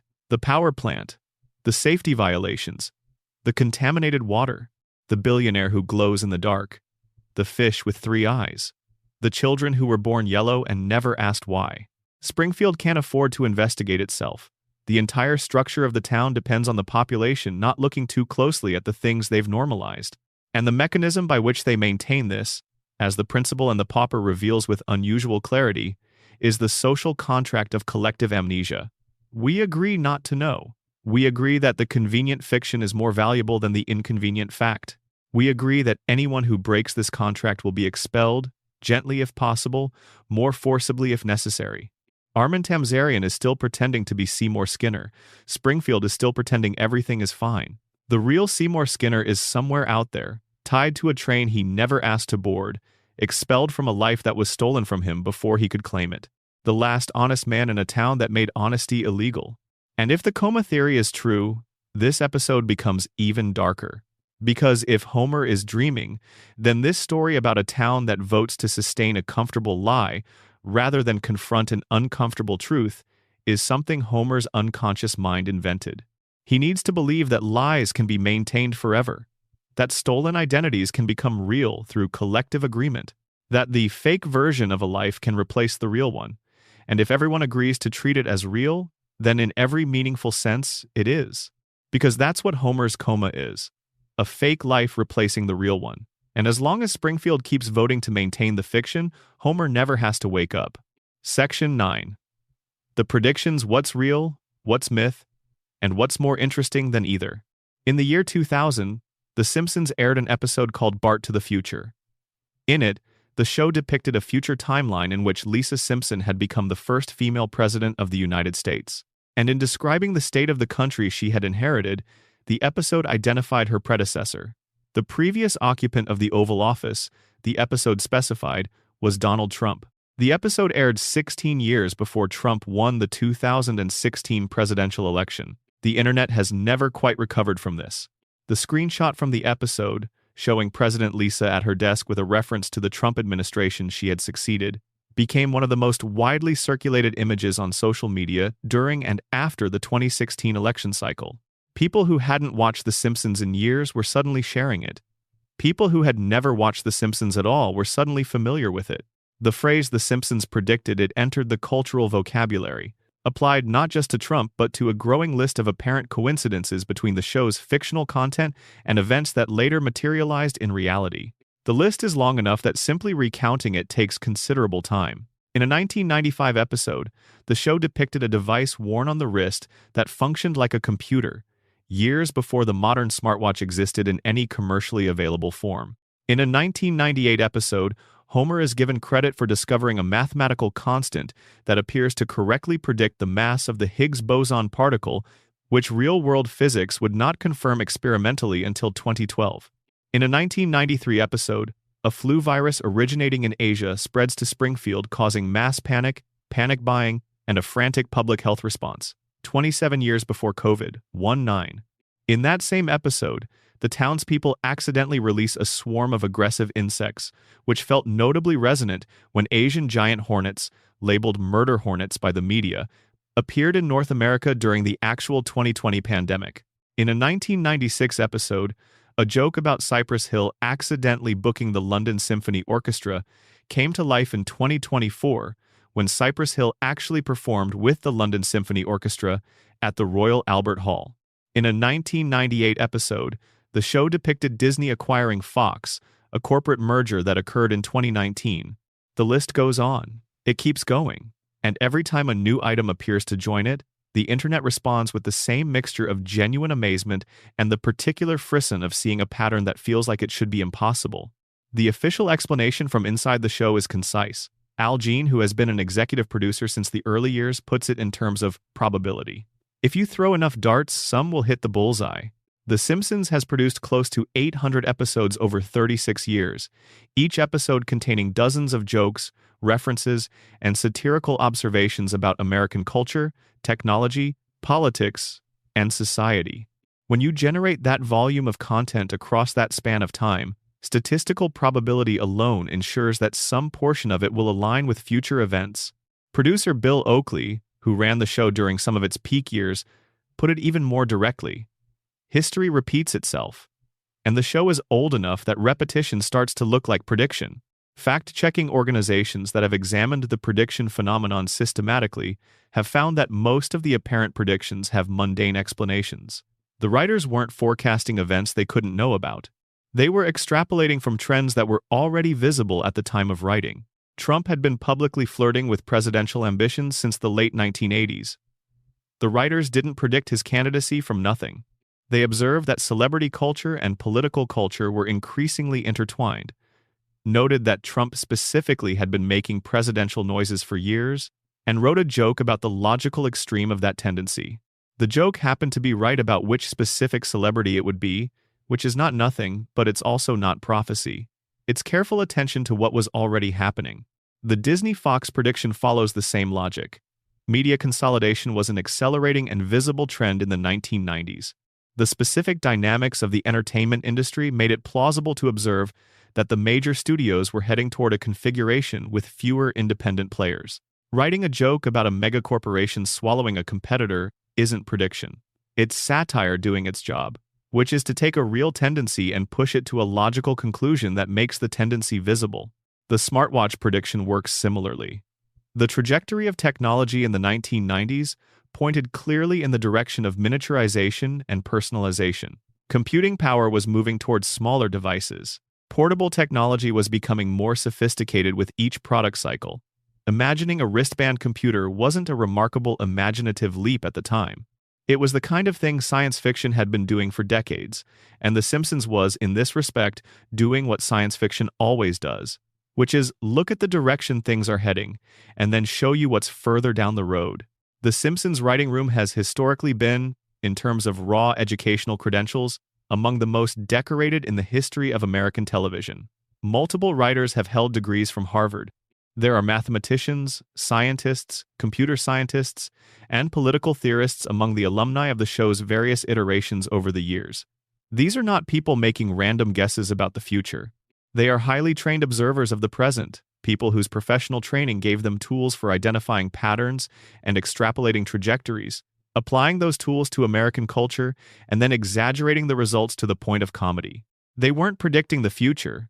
They were reading the present more carefully than most people do. This is the official version, and it is accurate, as far as it goes.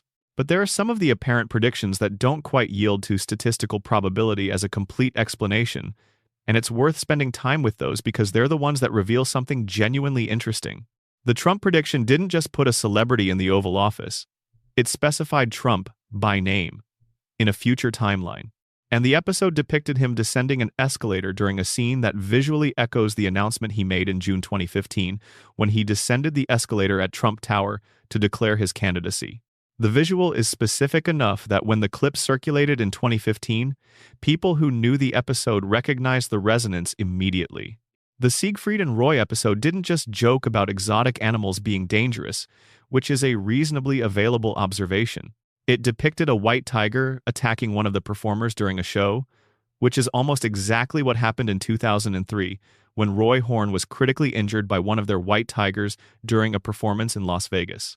The specific detail of the white tiger, the specific context of a performance, the specific outcome of the performer being hurt, these align with what actually happened at a level of specificity that goes beyond general trend extrapolation. These cases don't require conspiracy to explain, but they do illustrate something real about the show, which is that the best moments of The Simpsons operate at a level of observational precision that, when those observations happen to be accurate, produces an effect that feels genuinely uncanny. And then there's the more interesting meta-theory, which is that The Simpsons doesn't predict the future. The Simpsons shapes it, not through magic, not through any mechanism that requires supernatural explanation, through the simple and demonstrable fact that The Simpsons is one of the most culturally pervasive pieces of American media ever created. It has been part of the cultural environment for longer than most of its current audience has been alive. Its observations have become part of how Americans process their own culture. Its satire has entered the language. And when The Simpsons depicts something, even as a joke, even as obvious exaggeration, that depiction enters the cultural bloodstream. The Trump joke didn't predict the presidency, but it did enter the cultural conversation about Trump and celebrity politics in a way that made the idea of a Trump presidency part of the imaginative landscape. It was referenced, it was recalled.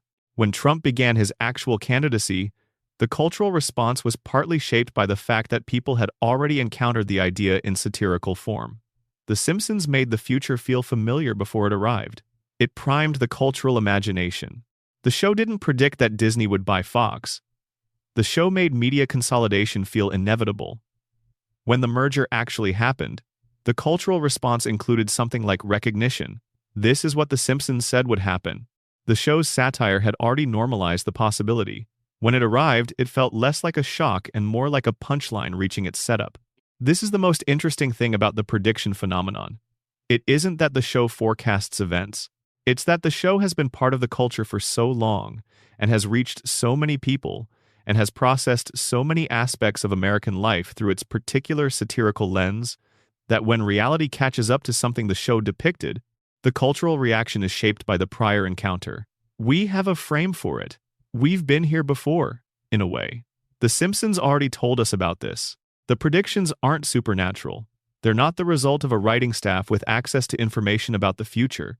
They're the result of a brilliantly staffed show running for an impossibly long time, producing more content about the trajectory of American culture than any other show in history, and then having that content filtered through the most powerful confirmation bias engine ever assembled, which is an internet audience that remembers the hits and forgets the misses.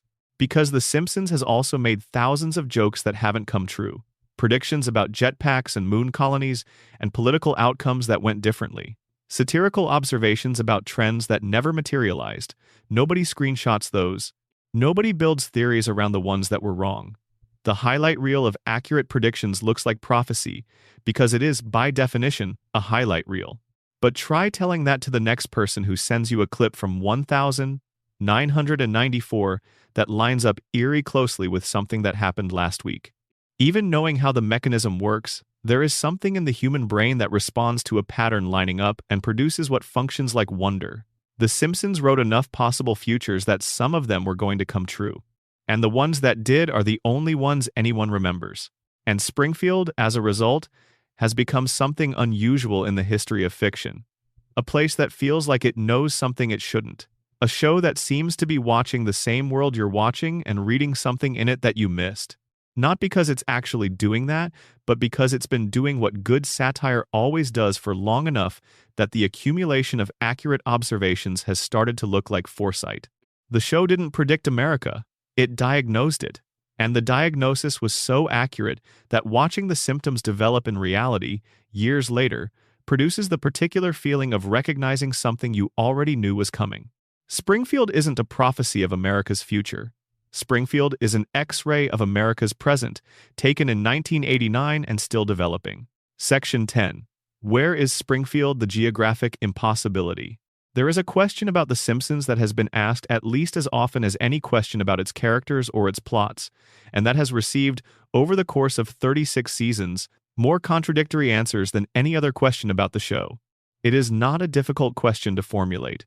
In fact, it is among the simplest questions you could ask about any piece of fiction set in a specific location. Where is Springfield? The show's creator answered this question once, definitively. In 2012, Matt Groening gave an interview to Smithsonian Magazine in which he stated that Springfield was named after Springfield, Oregon. He had grown up near that city. He chose the name because Springfield is one of the most commonplace names in America, appearing in almost every state, and he liked that it could be anywhere. He named the street Evergreen Terrace after a street near his childhood home. The family was partly based on his own family. He disclosed all of this. For approximately 48 hours, the location of Springfield was solved. It was Oregon. Matt Groening had said so. The mystery was over. Then the show continued to air new episodes that placed Springfield in geographic contexts inconsistent with Oregon. The writers continued to introduce details that pointed to states nowhere near the Pacific Northwest, and the 48 hours of settled certainty dissolved back into the permanent ambiguity that the show had maintained before the interview and has maintained since. Springfield exists in a state of deliberate, carefully maintained geographic uncertainty. Every clue that appears to narrow the location is eventually contradicted by another clue in a different episode. The show has placed Springfield in the north and the south. It has given the town mountain ranges and coastal access and desert landscapes and Arctic weather and tropical heat waves, sometimes across episodes in the same season. It has placed Springfield near Ohio, near Nevada, near Maine, near Kentucky, in each case without resolving the contradiction with any of the others. The state has been identified as one beginning with a vowel, which narrows the field slightly but leaves many options. A state abbreviation shown in passing reads NT, which is not a real American state abbreviation. Lisa's area code was briefly depicted as 636, which is a Missouri prefix. Characters have mentioned driving to adjacent states that, taken together, would require Springfield to be in at least 3 different geographic locations simultaneously. The town has mountains within driving distance and coastal access, and a harbor and a desert and forests. No single American location has this combination of features. The geography of Springfield is not the geography of any real place. It is the geography of everywhere at once. The surface explanation for this, which Groening has confirmed and the writers have endorsed, is that the geographic ambiguity is intentional. Springfield is designed to be universal. It is every American town. It is wherever you grew up. The deliberate contradictions ensure that no viewer can confidently say, Springfield is there, not here, not where I live, not what I know. Springfield belongs to everyone because it is located nowhere in particular and everywhere in general. This is true, and it's an effective design choice that has served the show well for 3.5 decades. A Springfield pin to a specific state would have specific regional associations, specific cultural textures, specific details that would make it feel like somebody else's hometown rather than a version of your own. The geographic impossibility is, in this reading, what allows the show to function as broadly as it does. But under the lens of everything else the show has been accumulating, the geographic ambiguity takes on additional dimensions. If the radiation theory is correct, if Springfield's environment has been warped by decades of nuclear contamination from the plant, then why should the physical geography of the town be exempt from that warping? The people of Springfield have 4 fingers and yellow skin and mutated fish in their rivers and a billionaire who glows. If the contamination has reached the biological level, reshaping the cellular structure of every living thing that has been exposed to it, the idea that it might also have effects on the physical landscape isn't obviously more extreme. Maybe the mountains and the desert and the ocean and the forests are all genuinely there, compressed into a geographic space that shouldn't be able to contain them, because whatever the plant has been doing to Springfield's environment has been doing it to the landscape as well as the people. The contamination zone has warped space around itself. The town exists in a kind of geographic bubble where the rules of ordinary cartography don't apply. If the coma theory is true, the explanation is even simpler. Dreams don't have maps. Homer's unconscious brain doesn't have a precise geographic knowledge of the United States. It has fragments, impressions, memories of places he has visited or seen on television or heard described. Mountains from a family vacation, ocean from a trip somewhere, desert from a movie, Arctic from the time the heat went out. Homer's dreaming brain assembled Springfield from every American landscape he had ever encountered, layered and overlapping without regard for the spatial logic that governs the real world, because spatial logic is a waking concept, and this is a dream. The episode Behind the Laughter, which aired in the show's 12th season, is a mockumentary format about the Simpson family as if they were real entertainers being profiled in a documentary. It is a peculiar and funny piece of metafiction. And in the original broadcast version of this episode, Springfield's location was explicitly identified. The family, the episode stated, was from northern Kentucky. In syndicated reruns of the same episode, the location was changed. The scene was re-edited. The answer was different. The show gave you the answer and then changed the answer depending on when and where you watched it. Even when Springfield has a definitive location, the definition doesn't hold. It mutates. It refuses to stay fixed. It slides. This is, incidentally, also true of the show's timeline, and its character continuity, and its established facts about almost every aspect of its world. Springfield is a place where the definitive is always provisional, where the settled is always about to become unsettled, where the answer changes depending on when you ask it. That quality isn't a flaw in the show's construction, it is the show's construction. It is the principle by which Springfield operates, the deliberate instability at the core of the town's identity. And there is a legal dimension to the geographic ambiguity that the show has occasionally touched on with what might be deliberate understatement. A town with no fixed location has no fixed regulatory jurisdiction. The EPA cannot establish consistent oversight of a nuclear facility if the facility's state of residence keeps changing. The state attorney general cannot investigate corporate violations if the corporation's legal domicile is perpetually uncertain. Federal environmental law applies differently depending on which state you're in. If Burns's plant is in Ohio, it faces one regulatory framework. If it's in Nevada, another. If it's somewhere that doesn't quite correspond to any real state boundary, the question of which framework applies becomes genuinely complicated. Springfield's inability to be located is not just a comedy device. It is a legal shield. The uncertainty is protective. The town floats between jurisdictions because floating is safer than landing. Landing means a fixed address. A fixed address means consistent accountability. Consistent accountability means someone eventually shows up with the full weight of federal regulatory authority and starts asking pointed questions about the three-eyed fish and the bones in the basement and the cracked cooling towers and the man who has been running the facility for more than a century and glows visibly in the dark. Springfield will never be precisely located. The show decided this long ago, not because the writers couldn't agree on an answer, but because the location question is more useful as a mystery than as a fact. A town that belongs to everywhere is a town that belongs to everyone. And a town that belongs to everyone is a town nobody can shut down. Section 11. The Floating Timeline, Why Nobody Ages and What It Means. Bart Simpson was 10 years old when The Simpsons premiered on the 17th of December, 1989. He is 10 years old right now. Lisa was 8 in 1989 and she is 8 now. Maggie was 1 and is still 1. Homer and Marge were in their mid-30s and remain in their mid-30s. The family does not age. This has been true for the entire run of the show. 36 years of television in which time has passed everywhere except inside the Simpson household and the broader geography of Springfield. The industry term for this is a floating timeline. The show's present is always the viewer's present.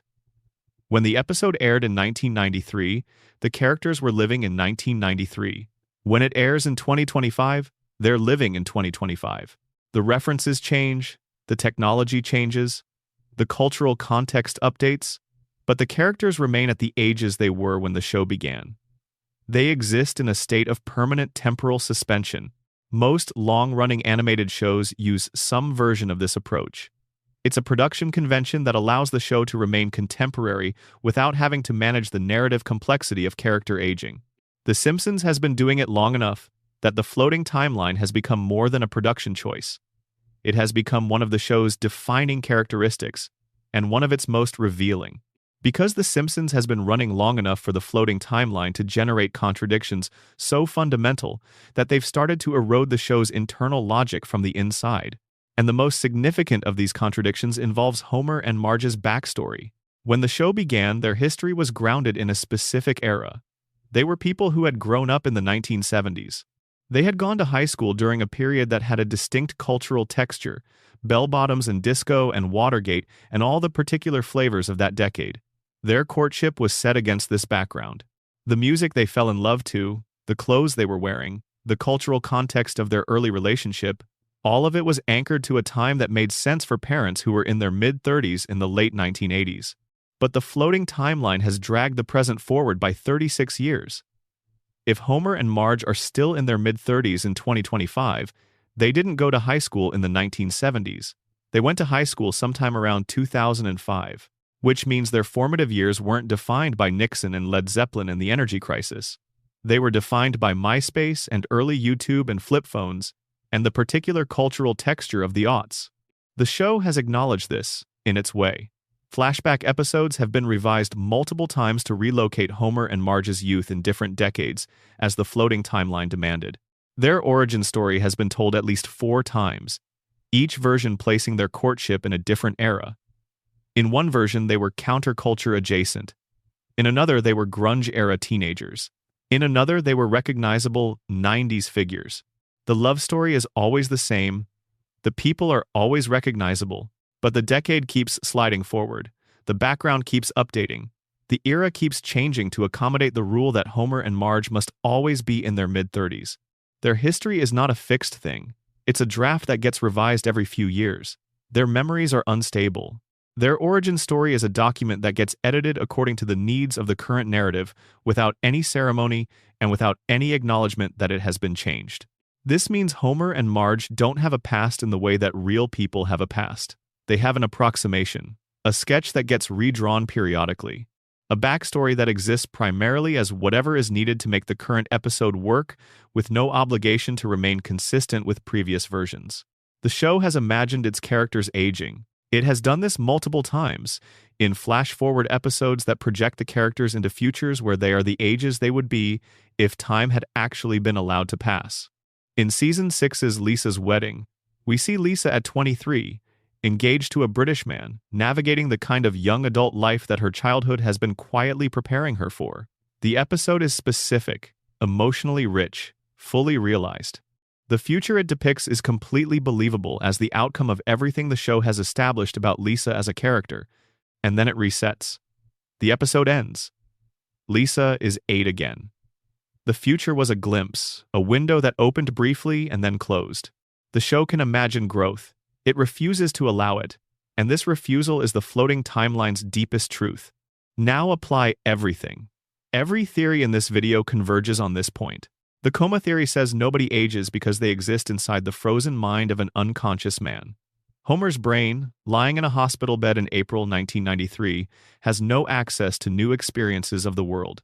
It generates a reality from the last recording it has, the world as it existed when consciousness ended. Nobody in that world can age because the brain generating the world doesn't have the information required to show them aging. The snapshot is fixed. The simulation runs on what was there when it started. The radiation theory says nobody ages because the environmental contamination has disrupted the cellular mechanisms that govern aging. Something in the chromosomal structure of Springfield's population has been altered at the level of telomere function or cellular replication or some other biological process that normally makes time visible in a body, altered to the point where the normal signs of aging don't manifest. Burns is the most extreme example. Having sustained functional consciousness for more than a century through aggressive management of his own contamination, but the whole population of Springfield shows some version of the same biological freeze. The principal and the pauper theory says nobody ages because Springfield collectively agrees not to let aging be visible. The social contract of the town, the unspoken agreement to maintain the comfortable version of reality, regardless of what the evidence suggests, extends to the passage of time itself. The community has decided that the Simpsons are the ages they were in 1989 and will continue to be those ages indefinitely. Anyone who suggests otherwise is not exiled with a railroad car. The contradiction is simply not acknowledged. The shared fiction of permanent present tense is maintained by the same mechanism that maintains all of Springfield's fictions. And the Burns immortality theory says that in a universe where at least one character has demonstrably found a way to cheat the normal progression of biological time through technology and wealth, the concept of aging is already negotiable. If Burns can remain functional at over 100 years old through the application of the right resources, the question of why the Simpsons don't age is less a mystery about cartoon logic and more a question about what Springfield's particular environmental and social conditions have done to the town's relationship with time itself. Every theory arrives at the same place. Time doesn't work in Springfield. Not because Springfield is a cartoon, but because something about Springfield has broken the normal flow of time for everyone who lives there. But there is a dimension to the floating timeline that goes beyond the show's fictional universe and speaks to something about the people watching it. The Simpsons are the American family. Not just a fictional American family, the fictional American family. They have held this position for longer than any other fictional household in the history of the medium. For a generation that grew up watching Homer and Marge and Bart and Lisa and Maggie, The Simpsons is not just a show. It is a reference point for what family looks like, for what home feels like, for what the ordinary texture of domestic life is. And The Simpsons must remain frozen not just because the show requires it technically, but because the audience requires it emotionally. Homer must always be middle-aged and bumbling and desperately loving his family underneath all the incompetence. Marge must always be patient and real, and the person who actually keeps everything together. Bart must always be the kid you weren't supposed to want to be. Lisa must always be 8 years old and brilliant, and already burdened by understanding the world better than the world understands itself. The moment Bart turns 11, the moment Lisa turns 9, the moment Maggie says her second word, the moment any of them cross the threshold of what they've always been, the show isn't a comedy anymore. It becomes something else. It becomes a story about time passing and people changing, and things ending, and the particular grief of watching something you loved become something you remember. The Simpsons is frozen in time because we froze it. Not the writers, not the studio, not any specific creative decision. We froze it by needing it to be frozen. By tuning in every week to confirm that Evergreen Terrace is still there, that the yellow house still looks exactly as it always did, that Homer is still stumbling through the door at 5:30 after another disaster of a day at the plant. The floating timeline is not a narrative convention. It is a cultural agreement. A collective decision by tens of millions of people across 36 years to keep one thing in the world unchanged. To keep the Simpsons at their ages and the house in its state, and the couch in its place, and the credits playing over and over, and the couch gag never quite resolving into anything other than what it always is. Because if the timeline stops floating and starts landing, if Bart turns 11 and Lisa turns 9, if Maggie finally speaks in a complete sentence and Homer retires and Marge is left in an empty house, then the show ends. And the show ending means acknowledging that 36 years have passed in the real world. That the couch you watched the show from as a child is somewhere else now. That the people you watched it with are different, or absent, or changed. That you are different. That you are older.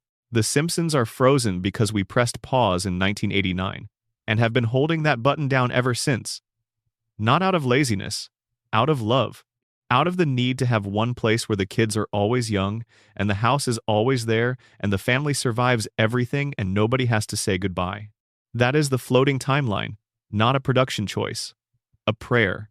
A collective prayer from an audience that never quite stopped needing what the show was offering in its first season and has never quite found it anywhere else. Section 12. Hans Moleman, Ned Flanders, and the Darkest Undercurrents. Before we let Springfield go, there are two more things worth spending time with. Two characters who, in different ways, reveal something about the show that the bigger theories tend to pass over in favor of their grander ambitions. The first is the smallest character in Springfield. The second is the most virtuous. Neither of them is as simple as they appear. Hans Moleman has been dying since he first appeared on the show. Not metaphorically, literally. He has been killed on screen, in canonical episodes, not in Treehouse of Horror specials and not in dream sequences, dozens of times across the show's run. He has been hit by cars. He has been crushed by objects. He has been buried alive. He has been eaten. He has been incinerated. He has been struck by lightning, drowned, fallen from heights, been attacked by animals, hit by vehicles, and has walked into traffic with the particular resigned acceptance of someone who has done this before and knows roughly how it's going to end. And then he shows up in the next episode, completely intact, no explanation, no acknowledgement that anything happened to him, no bandages, no scars, no reference to the most recent death.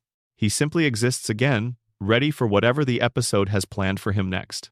Most viewers accept this as a recurring gag. Hans Moleman dies a lot, it's funny. It is funny.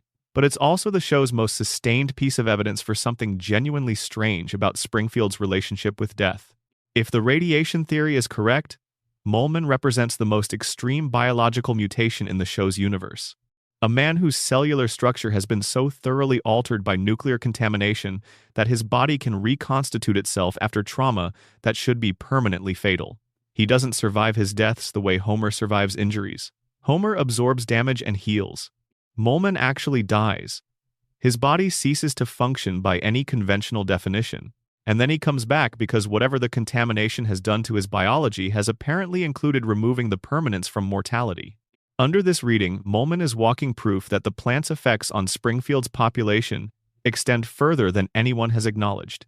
If his cells can reassemble after incineration, what is happening at a less dramatic level in everyone else in town?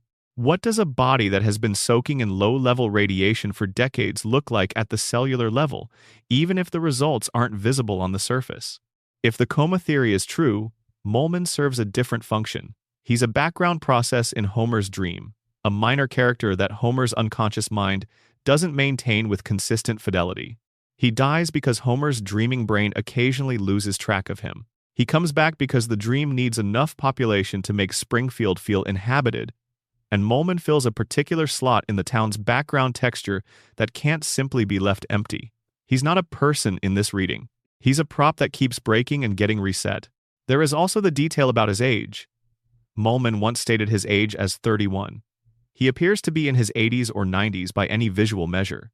If he's telling the truth, and within the show's logic there's no obvious reason to assume he's lying, something aged him by approximately 50 years before his time. Something took a man in the early phase of his adult life and produced a body that looks like the end of a very long one. The radiation theory has an obvious candidate for what that something might be. Now, Ned Flanders.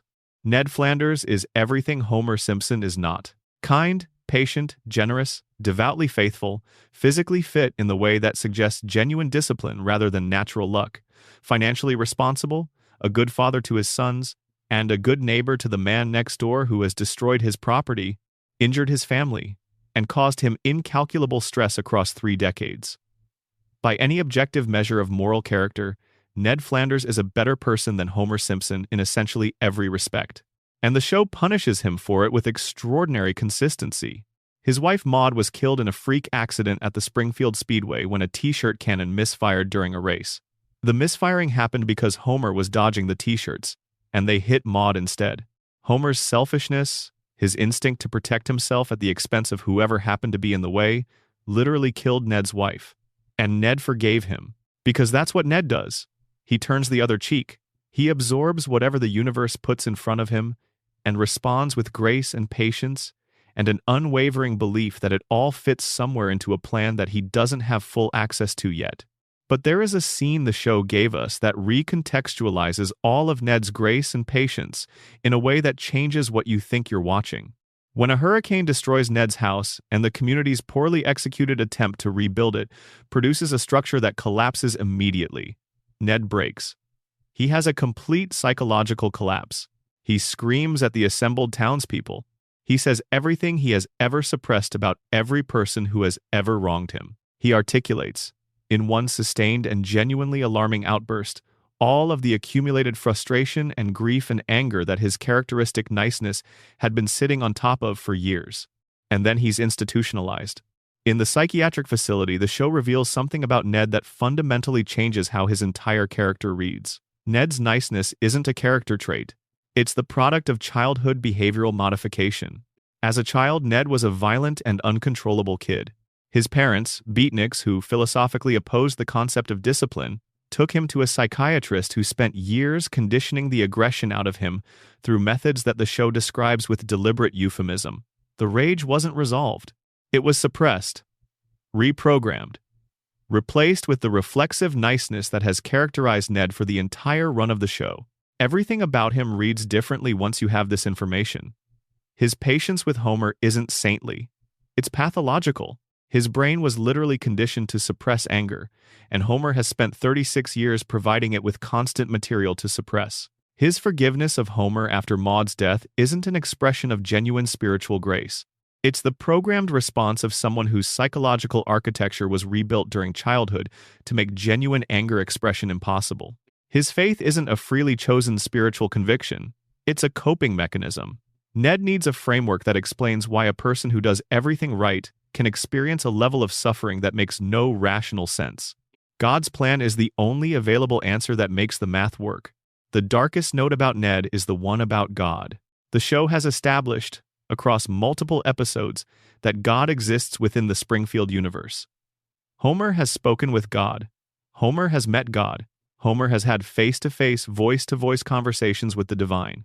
Homer, who sleeps through church, who has actively avoided religious engagement throughout his adult life, who is not by any stretch of the imagination a model of faithful practice, has a direct line to God that gets used fairly regularly. Ned goes to church every Sunday. He prays with evident sincerity. He structures his entire life around his faith, making choices that cost him socially and financially, and in terms of how other people relate to him, because his faith requires it. He has dedicated his life to the relationship with God that he believes he has. God has never spoken to Ned in the show, not once. Homer gets divine conversation as a running gag. Ned gets silence. That is not an accident. That is the show making a statement. In the universe of The Simpsons, the virtuous man who does everything right goes unrewarded and unacknowledged by the same God who has casual chats with the man who does almost everything wrong.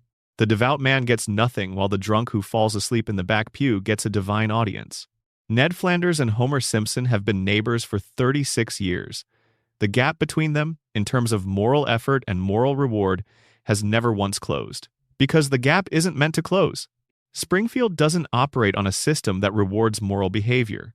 It operates on a system that rewards compliance with the machinery of the town, the plant, the economy, the social contract of collective amnesia. And Homer is more compliant with that machinery than Ned is. Homer doesn't question things. Homer shows up at the plant. Homer maintains the fiction. Homer keeps the system running. Ned tries to do right in a system that doesn't have a category for right. And his reward is the full weight of everything the system doesn't protect you from. Homer does wrong in a system that doesn't have meaningful consequences for wrong. And his reward is the full protection of the machinery he serves. They live next door to each other. They've lived next door to each other for 36 years, and the distance between what they have and what they deserve has never moved in either direction, because in Springfield, the gap doesn't close. The system isn't designed to close it. The system is designed to keep Homer at the plant and Ned at the church, and Burns at the top, and Molman in the ground, and everyone exactly where they are, forever, in a loop that runs and runs without resolution. That is Springfield. That's the show. Every theory and every contradiction and every buried storyline and every character who got what they didn't deserve and every character who got away with what they shouldn't have, reduced to its most basic shape.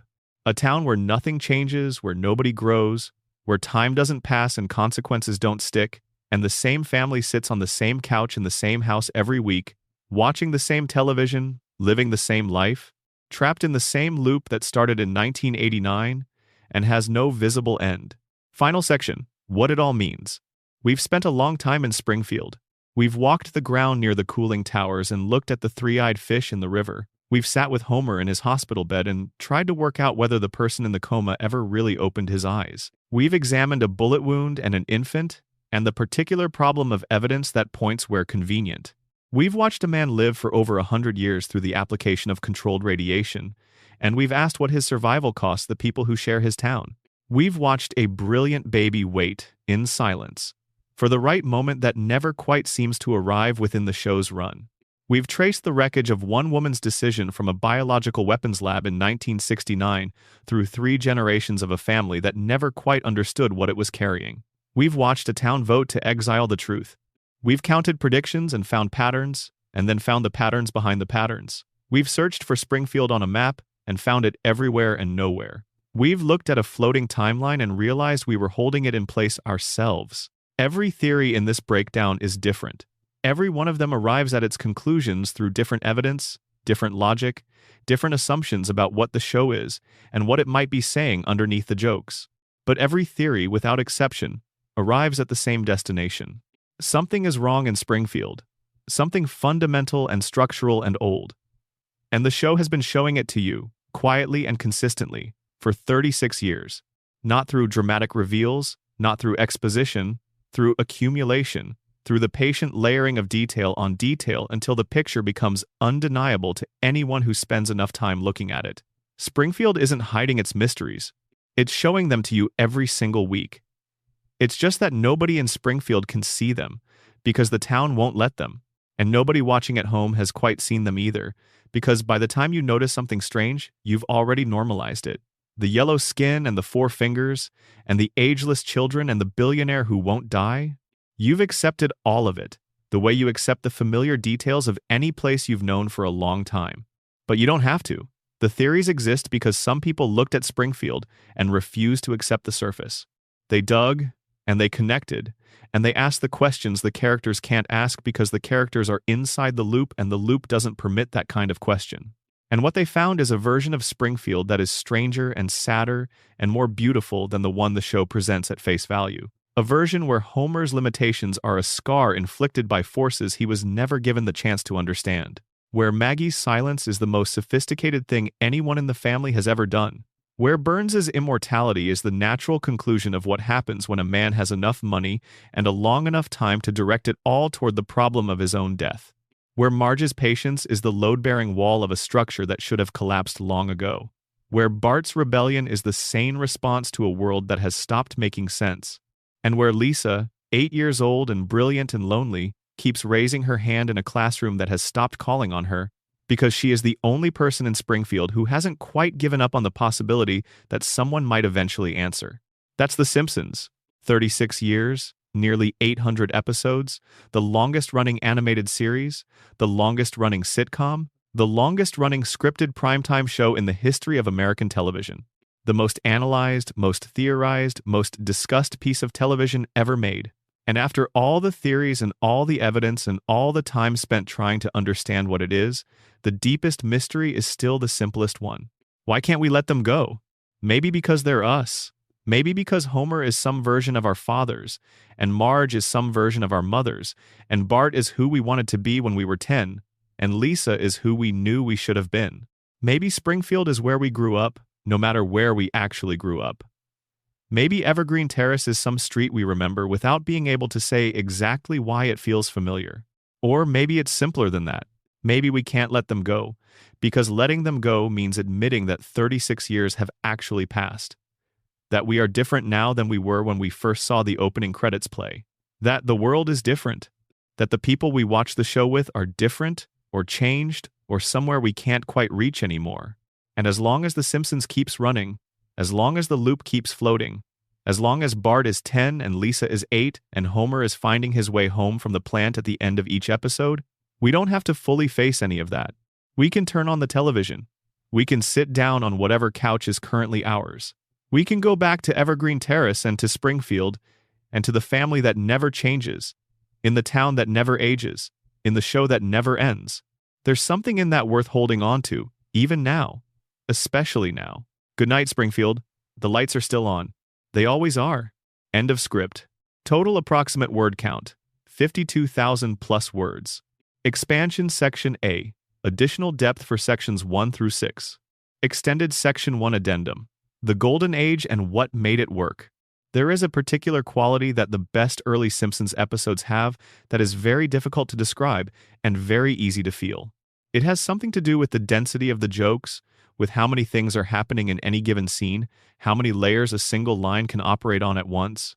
A joke can be funny because of what it says, and funny because of how it's delivered, and funny because of what it implies about the character saying it, and funny because of what it reveals about the situation that character is in, all at the same time. The best writers in the show's early years were doing this constantly, stacking registers, working multiple levels simultaneously in a way that rewards the kind of attention that television rarely demands. The show understood, from very early on, that its audience was paying closer attention than most television assumed.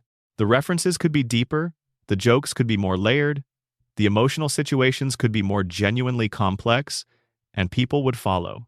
They would follow because the show had earned the kind of trust that allows an audience to go where you're taking them without needing constant reassurance about where they're going. The Simpsons earned that trust in its first few seasons through a combination of consistency and genuine warmth. The satire was pointed and sometimes harsh, but the family at the center of it was always recognizably a family. Homer and Marge loved each other in the complicated, sometimes fraught way that people who have built a life together love each other. Their love was not decorative or assumed. It was something that had to be maintained, that encountered real pressure, that sometimes showed strain. The show allowed it to be complicated and showed it surviving the complication, and that combination produced something that felt real in a way that most animated television at the time simply did not aspire to. Bart and Lisa's dynamic was another piece of this. The sibling relationship between them was specific and recognizable. The particular friction between the kid who coasts on charm and the kid who cares too much, the way they were capable of genuine cruelty to each other and genuine solidarity when it mattered. The show never flattened either of them. Bart was not purely a bad influence, and Lisa was not purely a moral exemplar. They were kids, complicated kids, dealing with the things that complicated kids deal with, in a family and a town that provided plenty of material. Even Homer and Marge's parenting dynamic had real texture. Homer failed consistently and cared consistently, and the caring sometimes compensated for the failing and sometimes didn't, and the show was honest about both outcomes. Marge's patience was not infinite, and she let you know when it reached its edges. Abe Simpson was not simply a comic figure. He was a man who had failed at fatherhood in specific ways that had produced specific damage in his son, and the show periodically acknowledged this with a directness that was startling coming from a primetime animated comedy. This is the show that began everything. This is what the theories are theories about. Not a cynical cash machine or a corporate property being exploited past its useful life, though people have said both of those things, and sometimes they've been right about specific periods of the show's run. A show that, at its best, combined genuine craft with genuine feeling and produced something that doesn't quite exist anywhere else in television history. The depth makes more sense when you remember what it started from. These were characters created in a waiting room, sketched in a few minutes to avoid a meeting, named after their creator's own family without any particular deliberateness, and they became, through 36 years of work by hundreds of people who cared about them, the most recognizable fictional family in the history of American media. That is not nothing. That is, in fact, something extraordinary, and the mysteries live inside it, embedded in the warmth, hidden in the jokes, accumulated over the decades in the spaces between the sight gags and the catchphrases. The contaminated water and the coma dream, and the shooter who might not be who the show says, and the baby who knows more than she's saying, and the mother who had to leave, and the man who has been alive for 140 years, and glows in the dark on Tuesdays after his medical treatments. All of it in the same show, the same family, the same yellow house. That's the magic trick. The darkness and the warmth in the same space, neither canceling out the other, existing in permanent tension and permanent proximity, producing something that feels true because life is like that too. Extended Section 2 Addendum. the three-eyed fish, and the evidence chain. Let's trace the chain of evidence more carefully. Because the evidence chain for the radiation theory is not a single dramatic revelation, but a long accumulation of individually small details that, taken together, construct something substantial. Begin with the water. Springfield's water supply is downstream from the plant. The cooling towers discharge into waterways. The safety violations include radioactive waste being dumped into bodies of water. Blinky, the three-eyed fish, is pulled from the river that runs near the plant. The connection between the plant's runoff and Blinky's mutation is made explicitly within the show. This is not a fan inference. The show itself draws the line between the plant and the fish. What the show does not draw, explicitly, is the line between the fish and the people who drink the same water. It presents the connection for you to make and then moves on. This is consistent with how the show handles most of its deeper implications. It gives you the pieces and trusts the viewer to assemble them, while also building in enough surface-level comedy that viewers who don't want to assemble them have plenty to enjoy without doing the work. The water is followed by the air. The cooling towers release steam and other materials into the atmosphere. The area around the plant is, by the show's own depiction, not somewhere you'd want to spend significant time if you were concerned about what you were breathing. Springfield residents live downwind of these towers. They have been breathing whatever the towers release for the entirety of their lives in the town. The cumulative exposure through water and air, and the general environmental conditions of Springfield, builds over years and decades, and the effects accumulate correspondingly. A person who has lived in Springfield for a year might show early stages of whatever the exposure produces. A person who has lived there for 20 years shows it more clearly.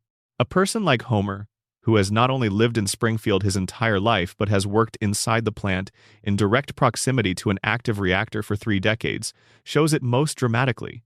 His IQ of 55, his skull shape, his 4-fingered hands, his resilience to physical trauma that would kill a normal person, his healing rate, the ease with which he absorbs punishment and continues functioning. These are not just comedy traits. Under the radiation framework, they are the visible expressions of a biology that has been fundamentally altered by decades of contamination, that has adapted to absorb and process the environmental conditions of Springfield in ways that deviate from normal human function. And then there is the pattern of who else shows these traits. Everyone who lives in Springfield.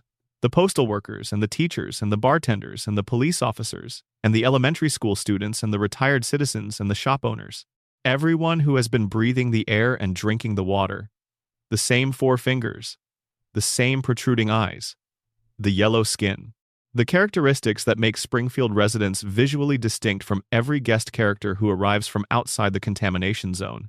The radiation theory does not require the show to have intended this as a coherent explanation for its visual style.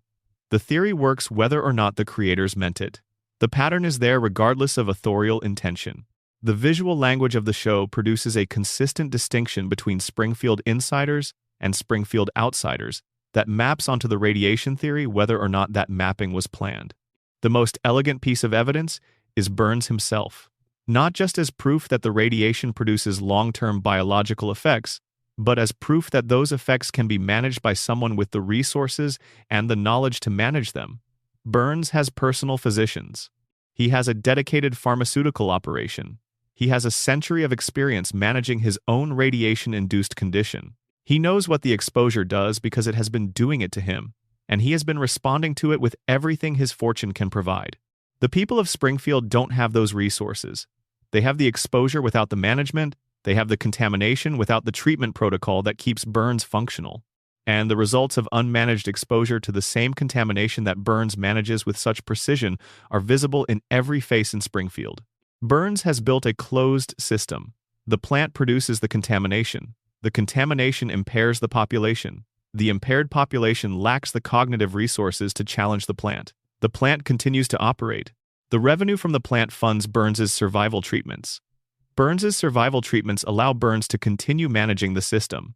The system perpetuates itself, and Homer stands at the center of it, at his workstation in Sector 7G, sleeping through the warning lights, sustained by the same contamination that has impaired him, too damaged to understand the architecture of his own situation. The cooling towers are still cracked, the chewing gum patch is still there, the fish still have 3 eyes, and nobody in Springfield has ever asked why. Extended Section 3. Addendum. The dream's internal logic. The coma theory has a specific internal logic that becomes clearer the more carefully you trace it. Consider the way consequences work in the show. In the early seasons, before the coma, episodes occasionally have lasting consequences. Characters remember what happened. Situations have implications that carry forward. The world of the show has some continuity, some relationship between cause and effect that persists across episode boundaries. After the coma, this changes.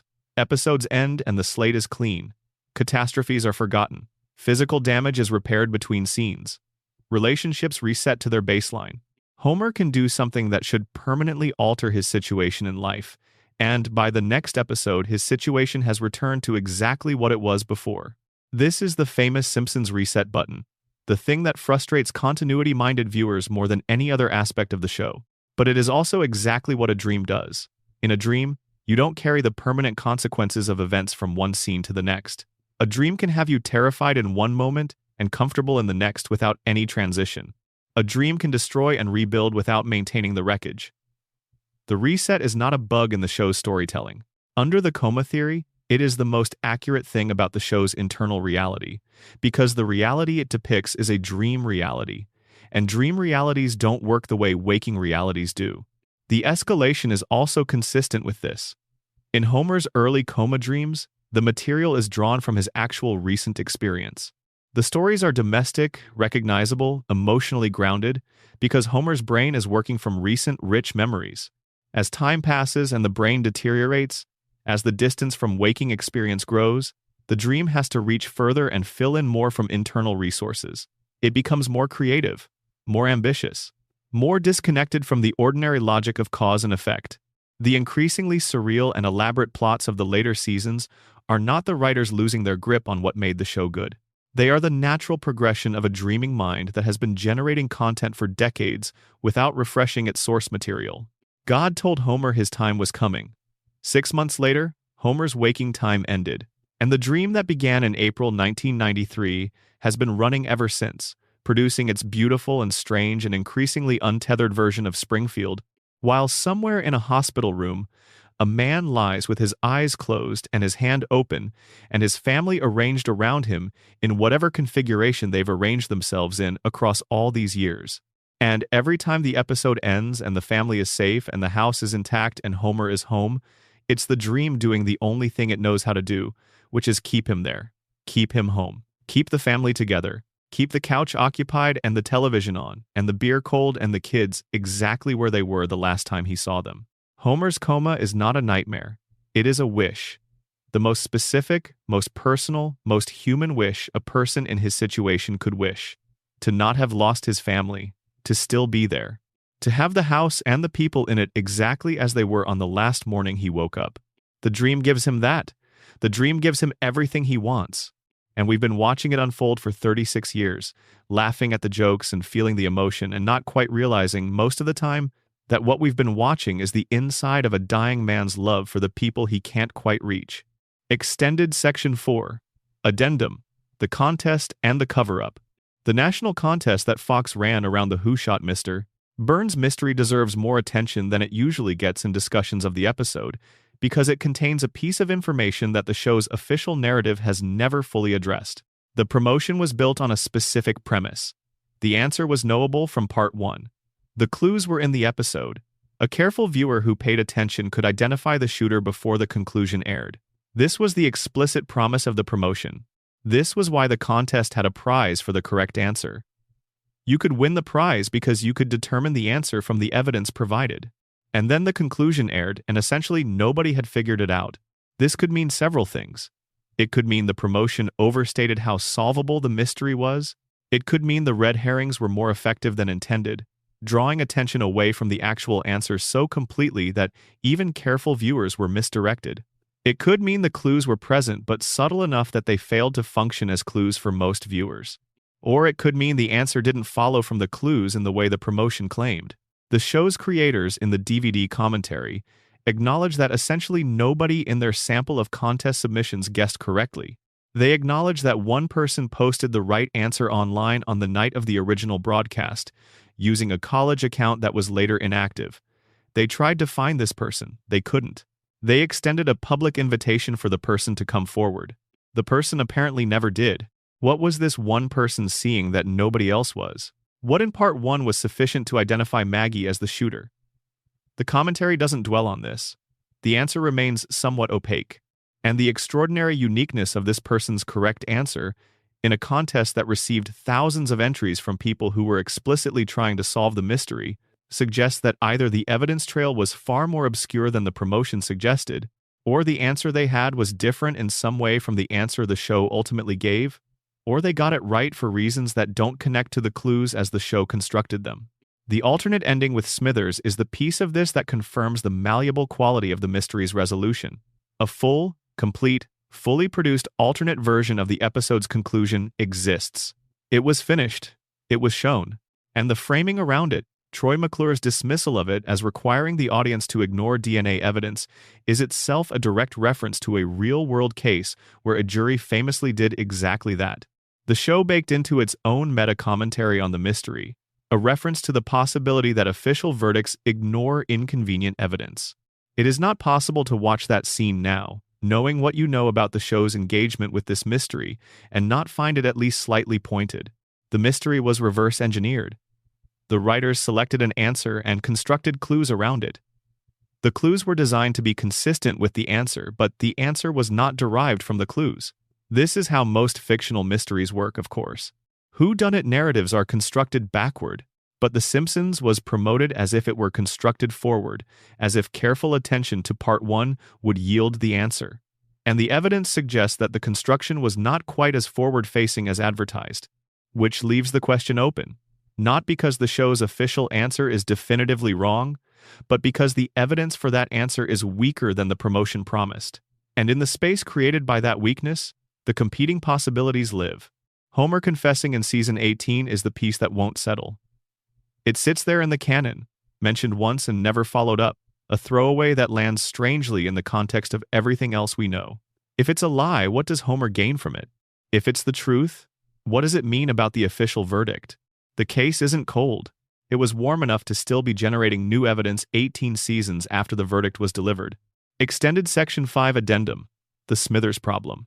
Smithers deserves extended consideration within the Burns immortality framework because his role is more specific than most analyses of his character acknowledge. Waylon Smithers has organized his professional life, and by extension most of his personal life, around a single person. This is generally discussed in terms of his emotional attachment to Burns, which is real and which the show has developed with unusual care across its run. The dynamic between them is one of the show's most consistent and most interesting, a relationship that contains real devotion, real frustration, real dependency, and whatever it is that Burns feels towards Smithers, that is something but the show has never quite named.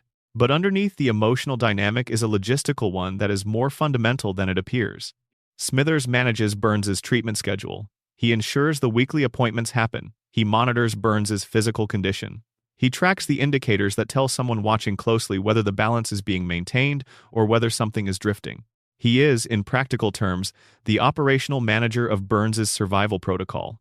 And he is extraordinarily good at it.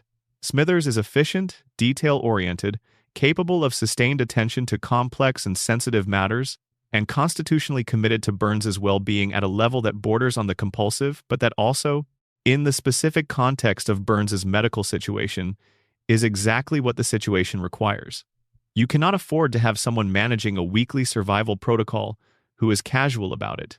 You cannot afford missed appointments or inaccurate monitoring, or the kind of disorganization that lets things slip. Smithers doesn't have those tendencies. He is, in this specific function, the right person for the work. And he knows it. The show has suggested, across various episodes, that Smithers understands his own importance to Burns's continued existence at some level. He knows that Burns without Smithers is Burns who misses treatments. Burns who misses treatments is Burns who dies. This knowledge is part of what makes the relationship so difficult to leave, whatever Smithers might feel about it at any given moment. His absence isn't just professionally inconvenient for Burns. It's potentially fatal. This creates a dependency that runs in both directions. Burns depends on Smithers to stay alive. Smithers depends on Burns for everything, essentially. His professional identity, his sense of purpose, his emotional center, his daily structure. They are locked together in a way that makes normal employment analysis feel inadequate. When Smithers is temporarily removed from his position in various episodes for various reasons, Burns deteriorates rapidly. The show plays this for comedy, but the deterioration is real. Without someone monitoring and managing his condition, Burns becomes incapable of basic self-maintenance. This is partly the fragility of extreme old age, but it is also the effect of a dependency so complete that the dependent person has lost the capacity to manage the dependency's requirements independently. Burns cannot sustain himself. Smithers sustains him. And Smithers knows that if he walks away, the thing he walks away from is not just a job or a relationship. It's a life support system. His presence is keeping someone alive. And most people, when they understand that their absence would cause someone's death, find that understanding very difficult to act against. This is the foundation. Not love, exactly, though there is something there. Not duty, though there is something there too. But the specific and unresolvable knowledge that you are the difference between someone living and dying, and the weight of that knowledge, and the impossibility of walking away from it without accepting the consequences of your absence. Smithers is trapped. Burns is maintained. The system persists. And the weekly treatments keep coming, because as long as Smithers shows up to ensure they do, they will. Extended Section 6 Addendum: The Intelligence and Its Origins.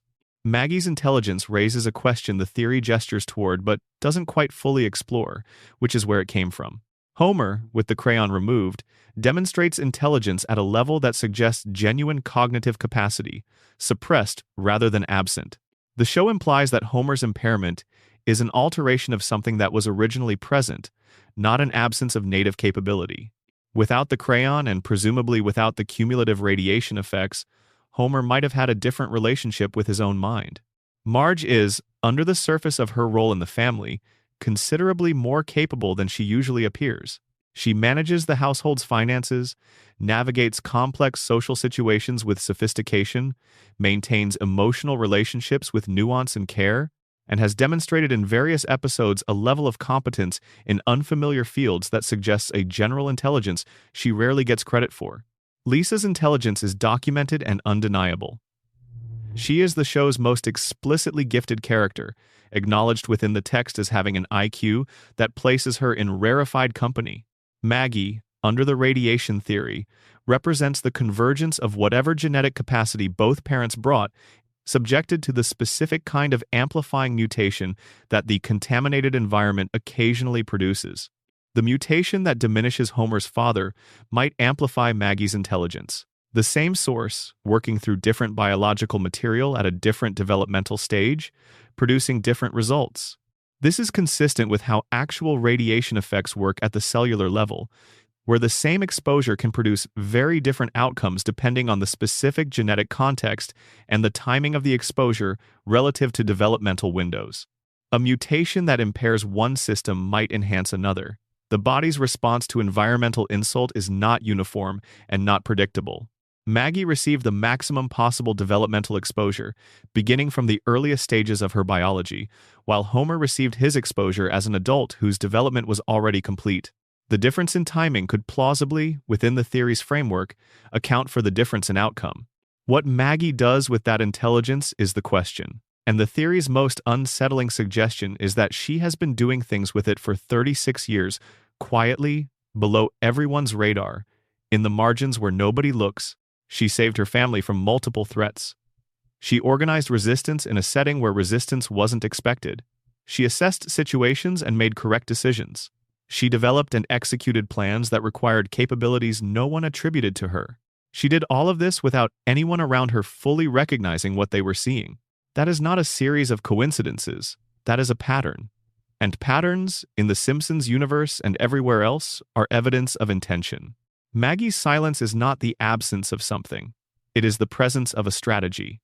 The most elegant strategy available to the most capable person in a household, where being visible has demonstrable costs. She's watching. She's been watching this whole time. And she's waiting for something we don't know about yet. End of script A. Expansion Section B. Additional depth for Sections 7 through Final. Extended Section 7. Addendum. The Biological Weapons Lab and its Implications. The revelation that Burns owned a biological weapons laboratory in Springfield is one of the show's most under-examined details, because it arrives in the middle of an episode that is primarily about emotional reunion and tends to get overshadowed by the emotional material. But the detail itself is significant enough to warrant careful attention. Burns owned a facility in Springfield that was manufacturing weapons-grade biological agents. Not defense research, not pharmaceutical research that could be characterized as adjacent to defense. Weapons, specifically engineered to cause disease in human populations. And this facility was located in Springfield, in the same community where the people who worked for Burns lived, where their children went to school, where the water supply and the air and the general environmental conditions were shared by everyone, including the workers at the facility and the residents of the surrounding neighborhoods. The scale of Burns's ambition as a villain is often understated. The nuclear plant with its 342 violations is already a story about a man willing to poison an entire town for profit. The biological weapons laboratory adds another dimension. It is a story about a man who was developing tools of mass destruction and housing them in the community he ostensibly served as an employer and electrical supplier. Mona Simpson's group destroyed the facility. The biological agents were neutralized. The raid succeeded. And Burns's response was to pursue the person responsible across 27 years. This tells you something about the valence of Burns's anger. Not the anger of a man whose property was damaged, the anger of a man whose project was interrupted. He had been building something, and someone stopped him, and he used every resource available to him to ensure that person could never feel safe again. The pursuit of Mona wasn't disproportionate to the provocation from Burns's perspective. It was proportionate. She had disrupted something he cared about deeply enough to dedicate significant resources to punishing her for it. What was he trying to build? The show doesn't answer this completely. A biological weapons program can serve various purposes. Deterrence, in the Cold War context of the era. Profit, if you're in the business of selling to governments or non-state actors who need such capabilities. Personal use, which is a darker possibility that the show doesn't directly raise, but that the accumulation of Burns's behaviors makes it difficult to dismiss entirely. A man who is willing to block out the sun to gain economic leverage over a town might, in a different context, have considered what weaponized disease could accomplish in service of similar objectives. The show doesn't say, but it does establish that Burns was doing it, and that he was doing it in Springfield, and that the person who stopped him paid a price that extended across 3 generations of her family. That price is the measure of how seriously he took the project. And Homer works for this man, earns his paycheck from this man, has his job security guaranteed by a deal his grandfather made with this man, lives in a house powered by electricity produced by the plant this man operates, drinks water downstream from the facility this man has been using as his private industrial zone for over a century. Homer's entire material life is built on the infrastructure of Mr. Burns, and Homer, because of the cognitive damage produced by that same infrastructure, cannot see the architecture of the thing he's living inside. That is the tragedy the show has been building toward for 36 years. Not any single dramatic confrontation, just the sustained, quiet tragedy of a man who was the product of a system that ensured he could never understand the system. Extended Section 8 Addendum: The Mechanics of Forgetting. The principal and the pauper's contribution to understanding Springfield's social reality goes beyond the specific case of Armin Tamzarian. It provides a template for understanding how every Springfield reset works. Every instance of collective amnesia, every time the town moves past something that should have been a permanent alteration of its shared reality. The vote is the key mechanism. Not the forgetting itself, but the active choice to forget. The town didn't simply fail to remember that their principal was an imposter. They gathered together, heard the evidence, acknowledged its validity, and then voted on whether to act on it. The decision not to act on the truth was deliberate. It was communal. It was formalized by a legal decree, and it was enforced by the threat of punishment for anyone who subsequently chose to honor the truth over the community's decision. This is how Springfield works. Not through passive amnesia, through active, collective, institutional forgetting. The town decides what to remember and what to ignore. The decision is made through processes that have the form of democratic deliberation, community meetings, votes, legal authority. The outcome, every time, is the preservation of whatever version of reality is most consistent with the community's current arrangement of power and dependency. The people of Springfield are not stupid, on the whole. They have moments of clarity. They recognize the three-eyed fish as evidence of contamination. They organize around the blocking of the sun as an injustice. They understand, when the evidence is placed directly in front of them, that something is wrong. But they always retreat from that understanding before it requires action. They always vote to forget. They always find a way to return to the version of reality that doesn't require them to do anything about what they understand. Because doing something about it would be too costly. The costs are not abstract. They're concrete and immediate and personal. If Springfield confronts the power plant, Springfield loses the power plant. If Springfield loses the power plant, Springfield loses the economy. If Springfield loses the economy, Springfield loses everything that makes it a functioning community. The people of Springfield have built their lives on the infrastructure that Burns controls. Challenging that infrastructure means accepting costs that are too large to absorb. So, they vote to forget, they make the truth illegal, they exile the truth-tellers.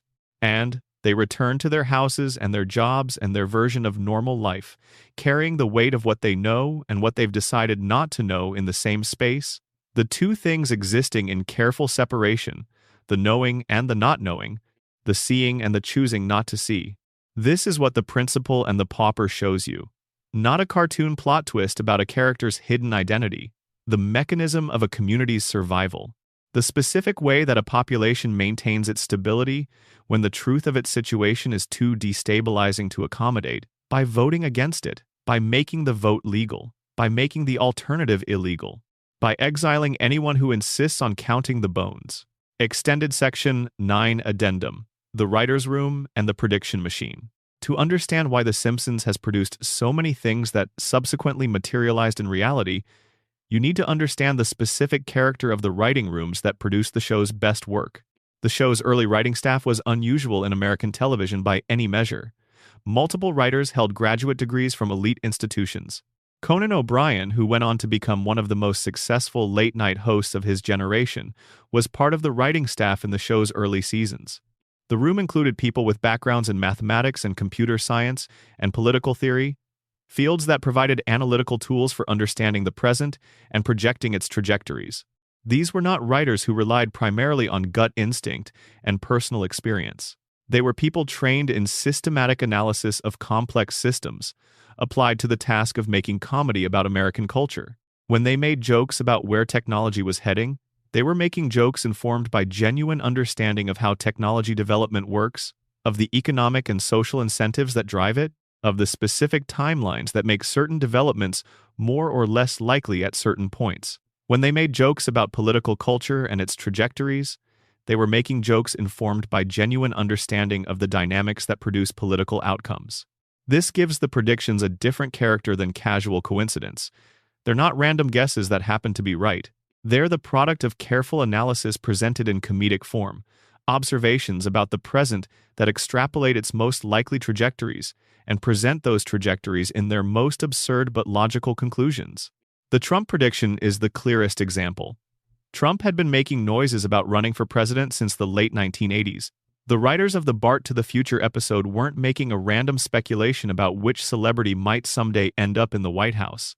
They were making a specific observation about a specific person who had been specifically expressing interest in a specific office for a specific extended period of time.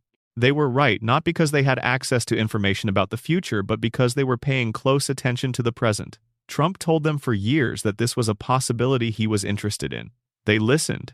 The Disney-Fox prediction follows the same logic, applied to corporate finance rather than political ambition. The media consolidation trend was visible, accelerating, and driven by economic incentives that were not difficult to identify if you understood how the entertainment industry's economics worked. The specific prediction that Disney would acquire Fox wasn't a shot in the dark. It was the extrapolation of an observable tendency to its most logical conclusion, in a satirical register that made the conclusion funny precisely because it was so plausible. The predictions that were wrong are harder to catalog because nobody compiles them. But they exist. The show has predicted technological developments that didn't materialize, political outcomes that went the other way, social trends that reversed or went elsewhere. These failed predictions are not discussed because they don't circulate. They don't circulate because they're not interesting, because the pattern recognition engine that finds the hits doesn't register the misses. This is confirmation bias applied to a very large data set over a very long time. The result looks like prophecy. It isn't prophecy. It's the natural output of a brilliant writing staff paying close attention to the present and making jokes about where it was heading, filtered by an audience that remembers the jokes that were right and forgets the jokes that weren't. But here's the thing about knowing this, about understanding the mechanism completely. It doesn't diminish the show. If anything, it enhances it. The best Simpsons predictions aren't impressive because they were lucky. They're impressive because they represent genuinely sophisticated analysis of American culture, presented in comedic form, that turned out to be accurate. That's not magic. It's craft applied with unusual precision.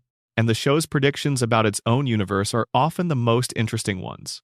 The prediction embedded in the radiation theory, the prediction embedded in the coma theory, the prediction that a family built on broken foundations will continue trying to hold together because the trying is what matters, the prediction that the man with all the resources will outlast the people with none, the prediction that the most capable person in the family will be the one nobody is watching. Those predictions don't circulate on social media, but they've been coming true quietly in every episode for 36 years. Extended section 10 Addendum. Every state and none of them. There is a map game that Simpsons fans have been playing for decades, and it goes like this.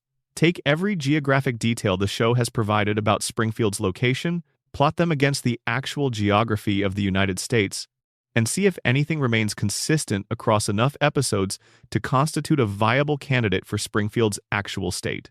The answer, after decades of careful effort by devoted fans, is no. There is no state that is consistent with enough of the show's geographic details to serve as a credible home for Springfield. Every candidate has fatal objections. Every state that appears to have enough supporting evidence is eliminated by a detail in a different episode that rules it out. Oregon, which Groening named as the inspiration, has the right climate and some plausible geographic context, but Oregon doesn't border Ohio and Nevada and Maine and Kentucky, which are among the states that have appeared adjacent to Springfield at various points in the show's run. You cannot place Springfield in Oregon and be consistent with everything the show has established about what states it borders. Kentucky was stated in one version of Behind the Laughter, but then changed in syndication, which means the Kentucky identification is itself contradicted by the show's own subsequent treatment of it. Missouri has the right area code for Lisa's phone number, but Missouri doesn't have coastline, and Springfield has depicted a harbor and ocean access on multiple occasions. Texas fits some details and is eliminated by others. Colorado fits some details. Nevada fits some details. None of them fit enough to survive the full weight of the show's contradictory geographical output. Springfield is everywhere, and it is nowhere. It is the town that every American viewer can recognize because it contains elements of wherever they're from. The industrial decay is the Rust Belt.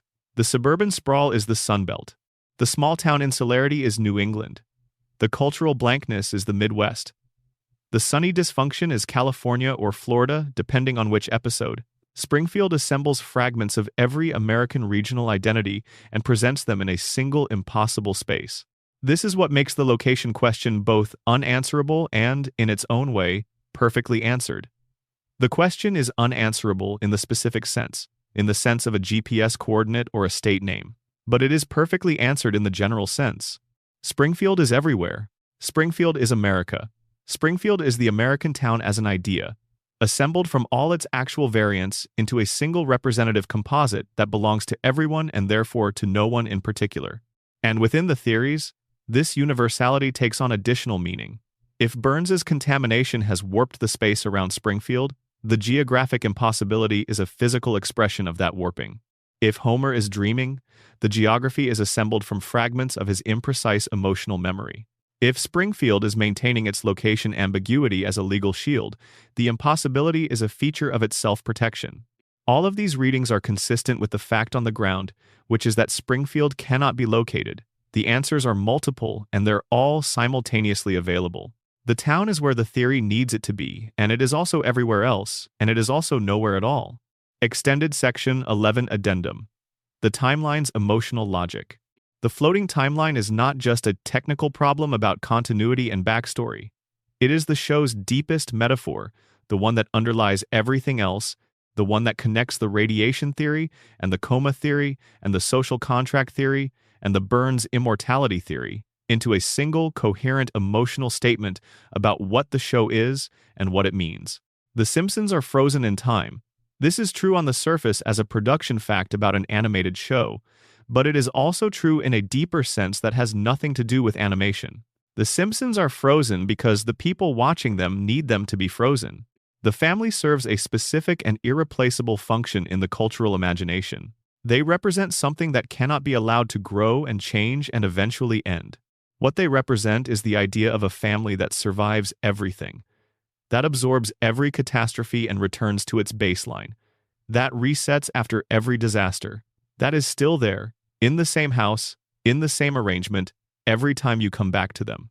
They are the family that cannot be permanently broken, cannot be finally lost, cannot reach the point of no return that every real family eventually reaches. Real families age, real families change. Real families lose members and gain members and shift and fracture and reconstitute themselves in configurations that are recognizable but different from what they were. Real families end, eventually, in the specific sense that the configuration you knew ceases to exist. People die, children grow up and leave. Parents become old and then they're gone. The particular version of a family that you knew at any given moment is temporary. It passes. It becomes memory.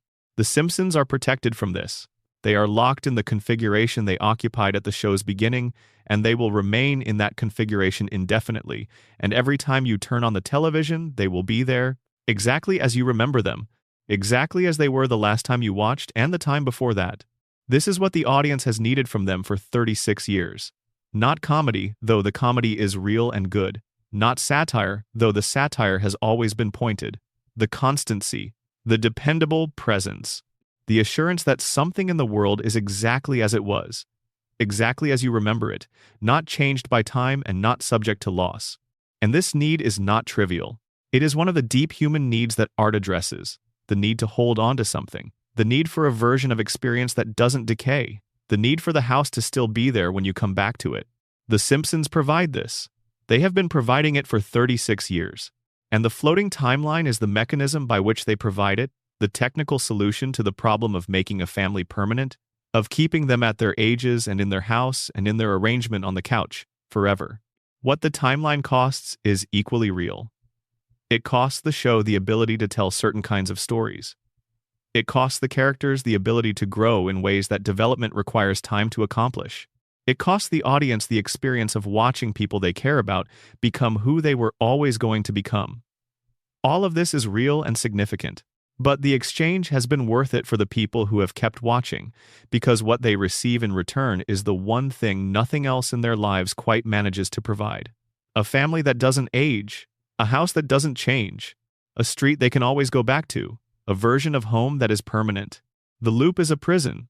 The loop is also a gift. It contains the family and it protects them, and it gives the audience somewhere to return to no matter how much has changed everywhere else. Springfield is not just a fictional town. It is a place that has been maintained for 36 years as a specific kind of refuge, a version of the past held in amber, accessible through the television, always the same. And we built it. We maintained it. We tune in every week to confirm it's still there. And every time we do, we make it a little more permanent, a little more real in the specific sense that things become real through sustained attention and repeated return.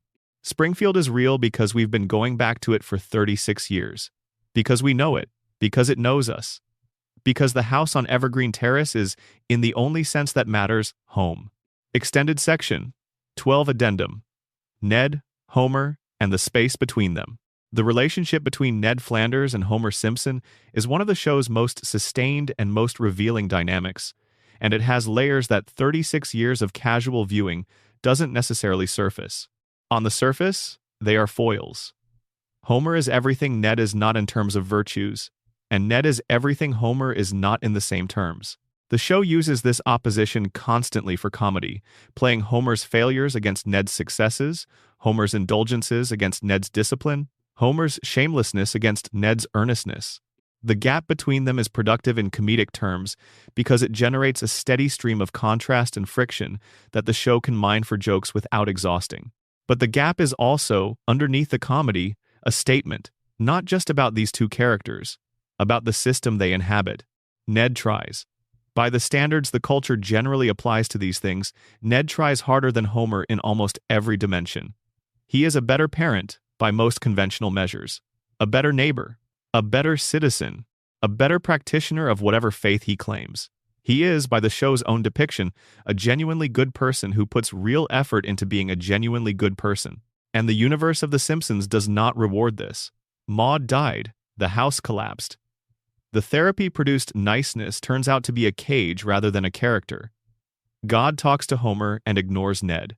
The system distributes its material benefits in ways that have no relationship to moral effort. Homer, by contrast, fails constantly and spectacularly and without apparent remorse, and the system sustains him. His job is guaranteed by a deal his grandfather made with the devil, essentially. His family is intact. His house is always fixed. His life, however chaotic it becomes in any given episode, returns to its baseline arrangement by the next one. The system accommodates Homer's failures in ways it does not accommodate Ned's successes. This is the show's thesis about the relationship between moral effort and material outcome. They are not correlated. The good person and the bad person live next door to each other. The good person loses his wife to the bad person's selfishness. The bad person's job is guaranteed by institutional corruption, and the gap between what they have and what they deserve does not close. It has never closed. In 36 years of television, it has not closed by a measurable amount. This is either a statement of cynicism about the structure of reality, the universe doesn't care about moral effort and things don't balance out the way we want them to, or it is a diagnosis of something specific about Springfield's reality, about what happens to moral effort in a system that has been captured and distorted by a single actor with overwhelming resources, about what it means to try to be good in a town where the infrastructure of goodness has been undermined. Ned is the victim of that undermining, not because Burns targeted him specifically, because the same system that maintains Homer at the plant and keeps the contamination flowing and ensures the right questions never get asked is also the system that leaves Ned without recompense for what he's lost.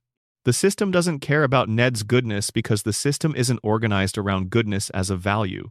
It's organized around compliance. And Ned's goodness, paradoxically, makes him more compliant than Homer, because Homer's self-interest occasionally produces resistance, while Ned's trained niceness prevents resistance entirely. They are both captives of the system. Homer is a captive who doesn't know he's captive. Ned is a captive who knows something is wrong but whose conditioning prevents him from articulating what. The show puts them next door to each other for 36 years and lets the distance between them be the measure of what the system costs. It costs Homer his intelligence and his history. It costs Ned his wife and his authentic emotional life. And it costs both of them the 36 years they've spent as neighbors, too close to each other's suffering to ignore it, too embedded in the system that produced the suffering to address its causes. The most honest scene the show has ever produced about these two characters is the one where Ned finally breaks, where all the conditioning fails temporarily and what's underneath it comes out. That scene is devastating not because Ned says anything particularly shocking. It's devastating because everything he says is true, and the show has made sure you've been paying enough attention to know it's true, and the characters around him respond to the truth of what he's saying, not with acknowledgement, but with the particular uncomfortable silence of people who know they're being seen clearly and would rather not be. Homer looks at Ned's breakdown and does not see himself in it. He can't, but the audience can. And the gap between what Homer can see and what the audience can see is one of the most carefully maintained distances in 36 years of television. Final addendum. Why Springfield stays.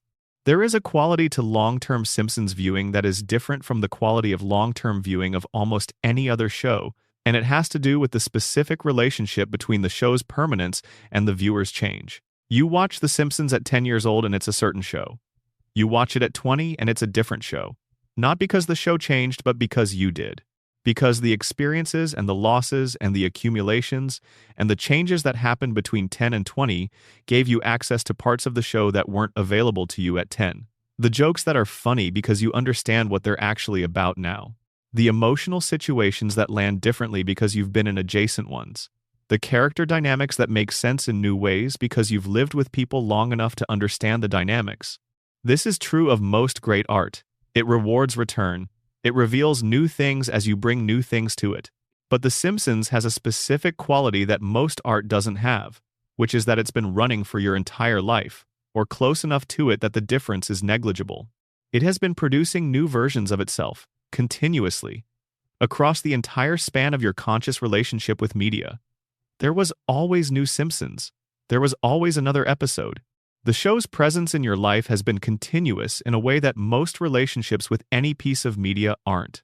And this continuity creates something, a kind of familiarity that goes beyond what you normally have with fiction. The characters have been around long enough that you don't always think of them as fictional. They're more like figures from your actual life. People who have been there so long that you stopped noticing their presence because their presence is just part of the background of your experience. This is why it's hard to analyze The Simpsons without it feeling slightly strange. Like analyzing a family member. Like taking apart something you've always had access to and finding it stranger than you expected. And the strangeness is real. The show is stranger than it seems. The patterns are there. The theories are not frivolous. The evidence for the radiation theory is in the text. The evidence for the coma theory is in the structure. The evidence for the social contract theory is in the principal and the pauper, and every episode that reset after it should have been permanent.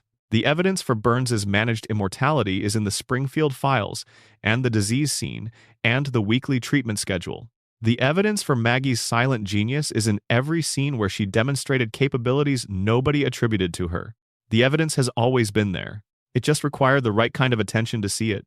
And maybe that is, finally, the most interesting thing about The Simpsons. Not the theories themselves, not the evidence for any of them, but the fact that a show that has been producing comedy for 36 years has simultaneously been producing something else, something layered beneath the comedy, something that becomes visible only when you look with a particular quality of attention.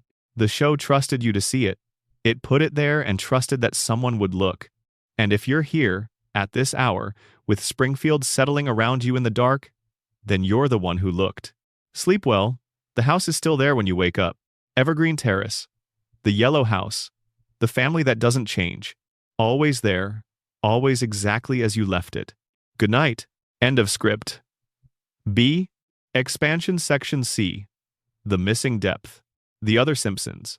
Abe, Patty, Selma, and the characters the show keeps returning to.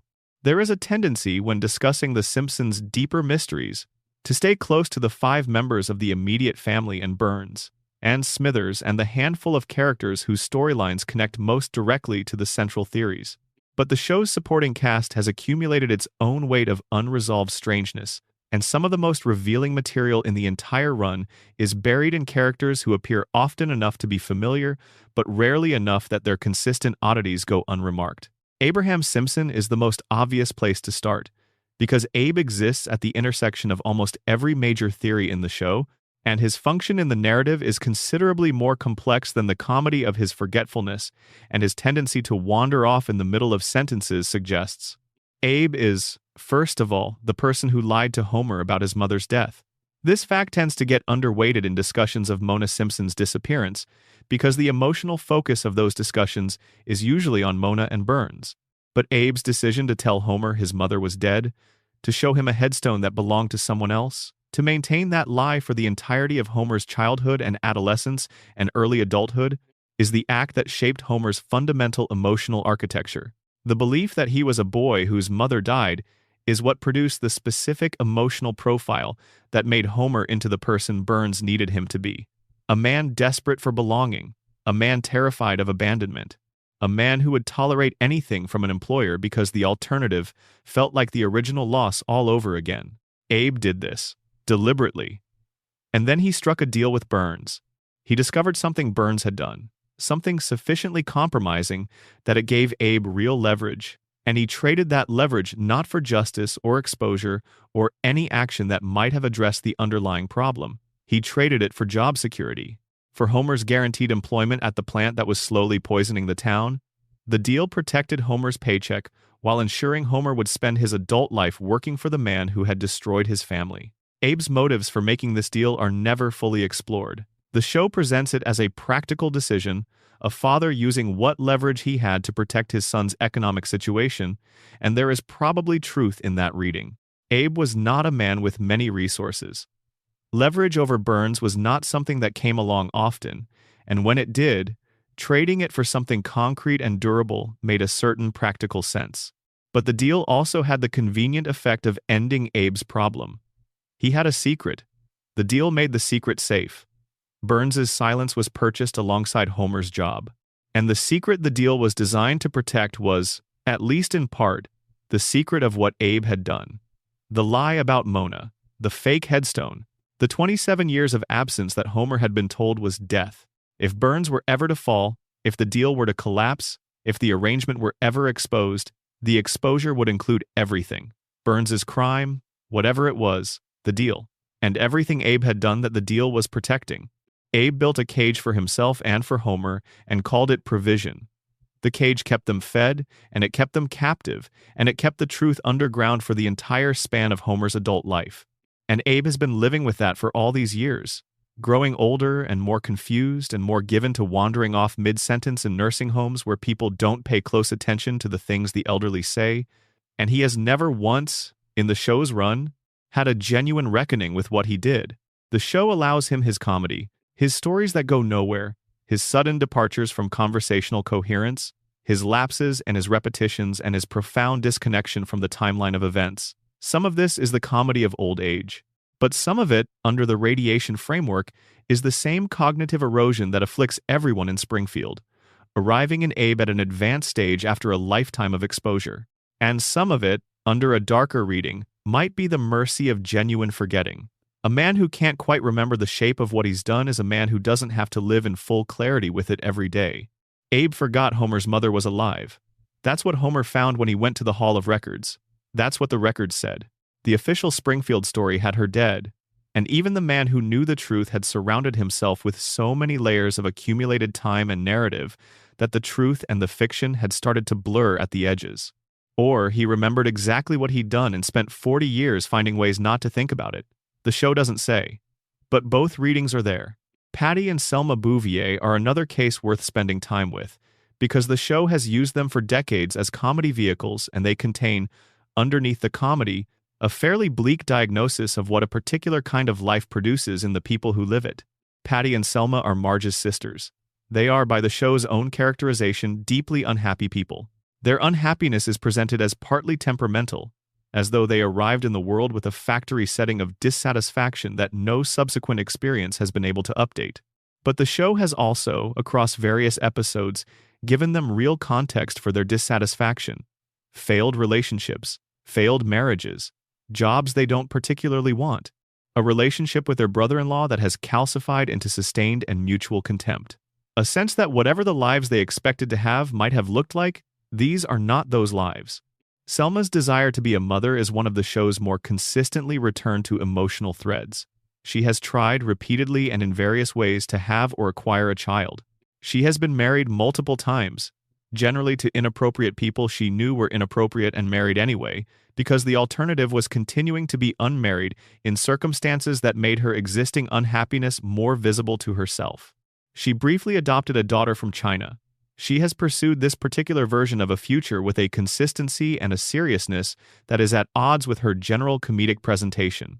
The show doesn't reward her for it, not permanently. The child she adopted was given her own episode and then quietly disappeared from Selma's life without resolution. The marriages ended. The desire remained. Under the show's surface, Selma is a woman who wanted something specific and spent her life reaching for it in conditions that made getting it very difficult, and who has accumulated around that failure the particular armor of someone who has decided that not seeming to care too much is safer than the alternative. The acid comments. The flat affect. The presentation of a person for whom disappointment has become so familiar that it stopped registering as a distinct experience. The show knows this. It occasionally surfaces it, giving Selma a moment of genuine feeling that the comedy then passes over quickly, as though the genuine feeling is too uncomfortable to sustain. These moments are more numerous and more honest than casual viewing tends to register. Patty's story took a different turn when the show established that she is gay, a revelation that the show handled with more care than it sometimes handles its character work, giving Patty's coming out its own episode and some real emotional texture. But the revelation also recontextualizes everything before it. Decades of observed unhappiness, decades of being the person who seemed most comprehensively resigned to her situation. The show implies that part of what produced that resignation was living inside a version of herself that didn't fully match her reality. The Bouvier sisters exist at the edges of the Simpson family's core drama. They are not theorized about the way Homer and Maggie and Burns are theorized about. They don't have dedicated fan communities building elaborate cases for their significance. But they contain, quietly, some of the show's most honest material about the specific kind of disappointment that accrues in lives that didn't go the direction they were supposed to go, and about the coping strategies available to people living in a town like Springfield, which is to say, a town where the structures that might have supported different outcomes were compromised from the beginning. The show inside the show. Television within Springfield. The Simpsons has always been a show about people who watch television, and the television that Springfield's residents watch is one of the more carefully constructed satirical environments in the series' history. Krusty the Clown is the obvious centerpiece of Springfield's media landscape. He is the town's most visible entertainer, the host of the most popular children's programming, and a man whose private life stands in systematic contrast to his public persona in ways that the show has returned to repeatedly. Krusty smokes, he gambles, he has unresolved issues with his father, a rabbi who never fully accepted the direction his son's career took. He has a financial situation that is perpetually more complicated than it should be given the scale of his visibility and his apparent income. He has been involved in various schemes and scandals and reversals that would, in a town operating on normal media logic, have ended his career. In Springfield, they make him more beloved. Every fall is followed by a comeback. Every scandal generates its own special. Every time Krusty reaches a new low, the town rallies around him with the particular affection that audiences have for entertainers who seem to be suffering. This is a real phenomenon. The Simpsons identified it in its earliest seasons and has been exploring its dynamics ever since. The entertainer whose personal disasters humanize them to their audience, the performer who becomes more relatable the more visibly they struggle. The appeal of watching someone who has everything manage to make a mess of it anyway, which is comforting to people who feel they have less to work with and have also made a mess of things. Krusty and Homer occupy a similar emotional space in the show's logic, even though they look very different from the outside. They are both men who have failed consistently in private while maintaining a particular position in their respective communities. Homer's position is maintained by the deal his grandfather made and by his own adaptability to the specific conditions of the plant.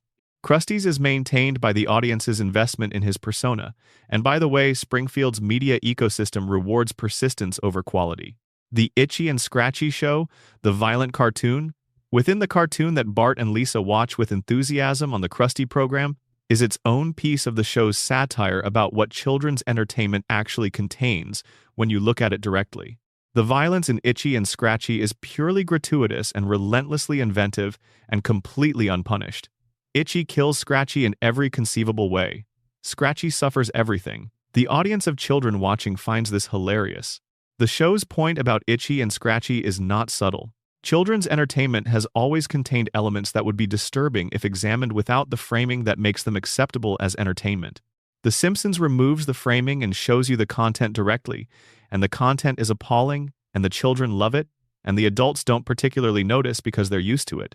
Springfield's local news is another layer of the media environment that the show has developed with care. Kent Brockman, the anchor, is a person whose professional instincts are in consistent conflict with his intellectual convictions.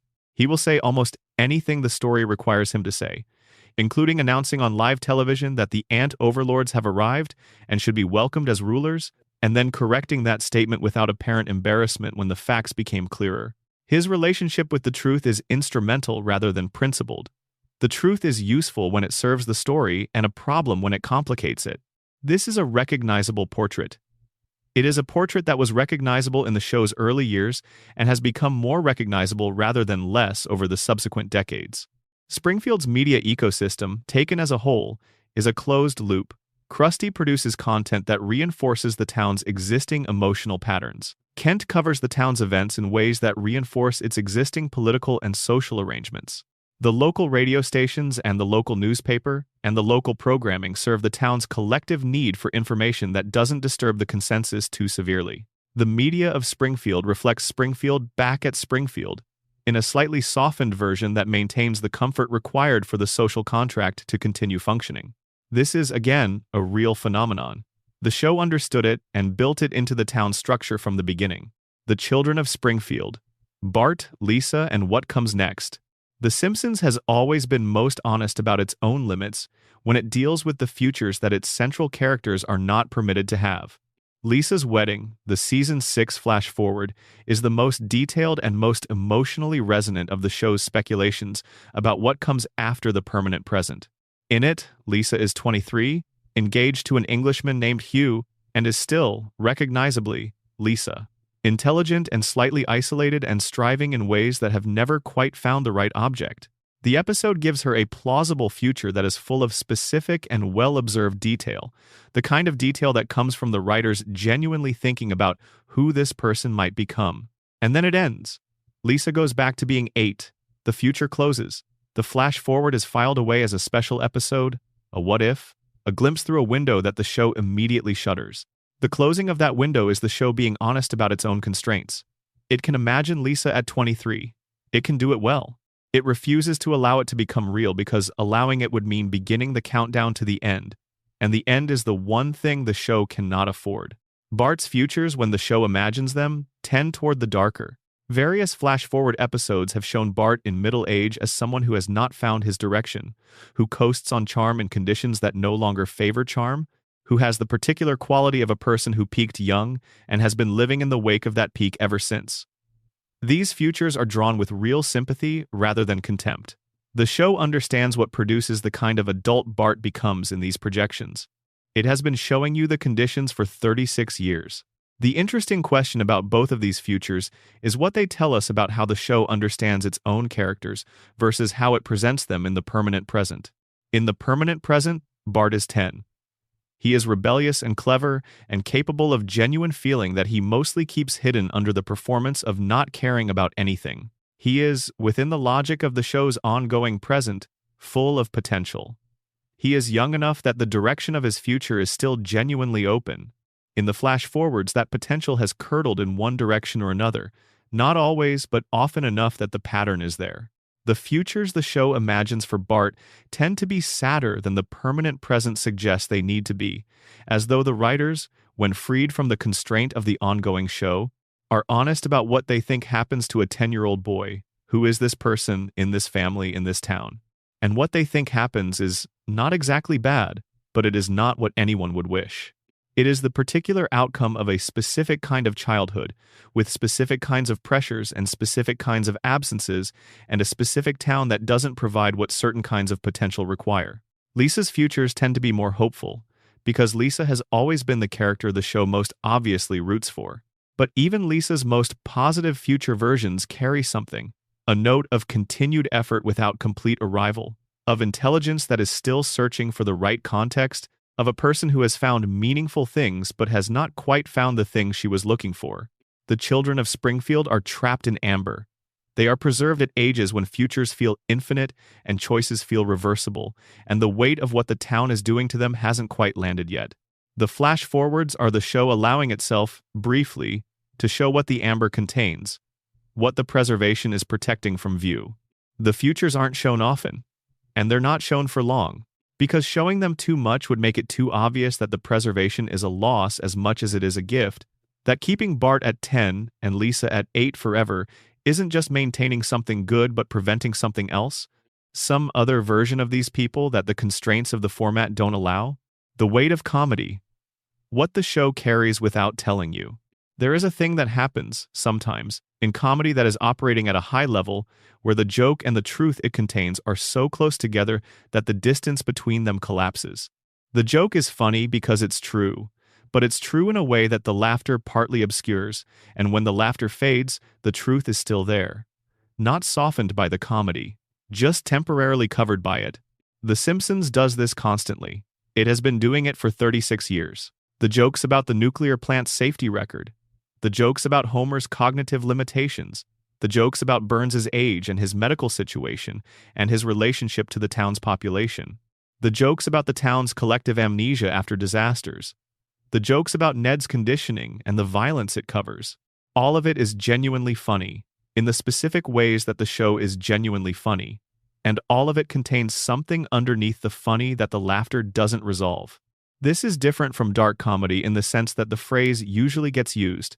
Dark comedy is often understood as comedy that makes light of things that shouldn't be made light of. The Simpsons isn't really doing that. It isn't making light of the things it's joking about. It's joking about them and simultaneously doing something else with them, carrying them in a register that the comedy can access without fully disclosing. The show trusts you to hold both things. It trusts you to laugh at Homer's incompetence and simultaneously to understand something about what produces that incompetence. It trusts you to find Burns funny and simultaneously to understand what kind of real thing Burns represents.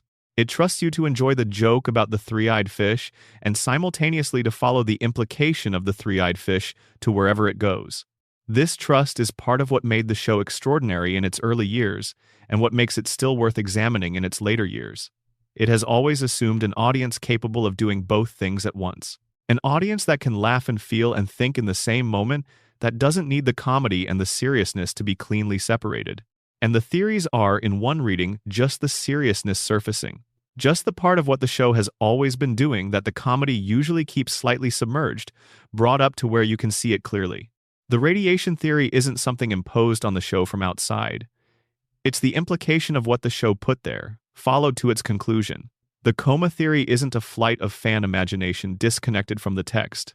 It's an observation about what the text does and a narrative that fits its structure.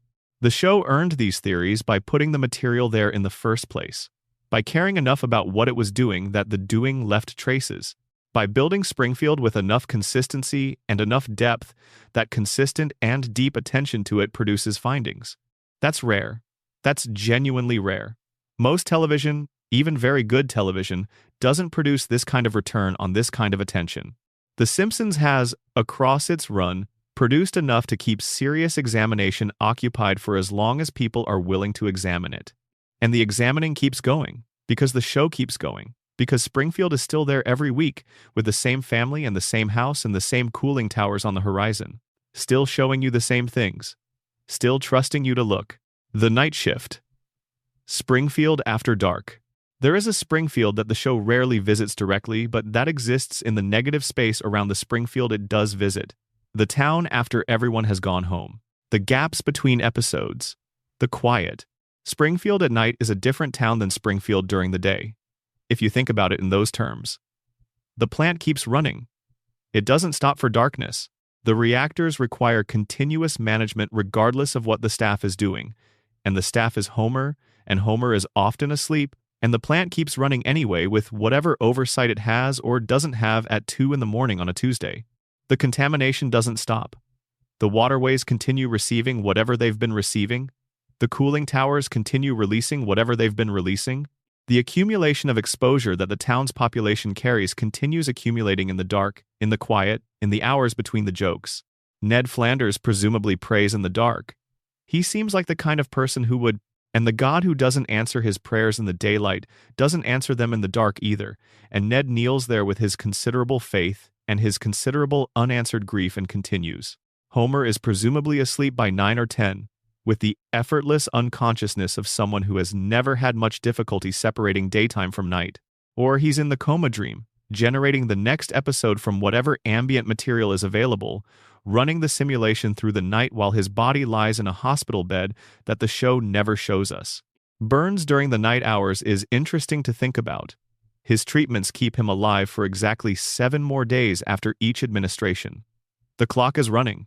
The specific biological process that keeps the disease equilibrium stable is counting down toward the next appointment that Smithers has scheduled, with the particular precision that Smithers brings to everything.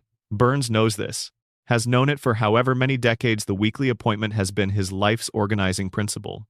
The knowledge of how dependent his continued existence is on a single weekly intervention would, in most people, produce anxiety.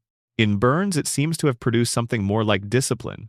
He has built the entire structure of his life around ensuring the appointment happens. In the night, in the quiet between episodes, Springfield exists without the comedy that makes its situation bearable. The plant runs. The water moves. The town sleeps on top of the contamination that has been its constant companion for decades. The man in the hospital bed dreams.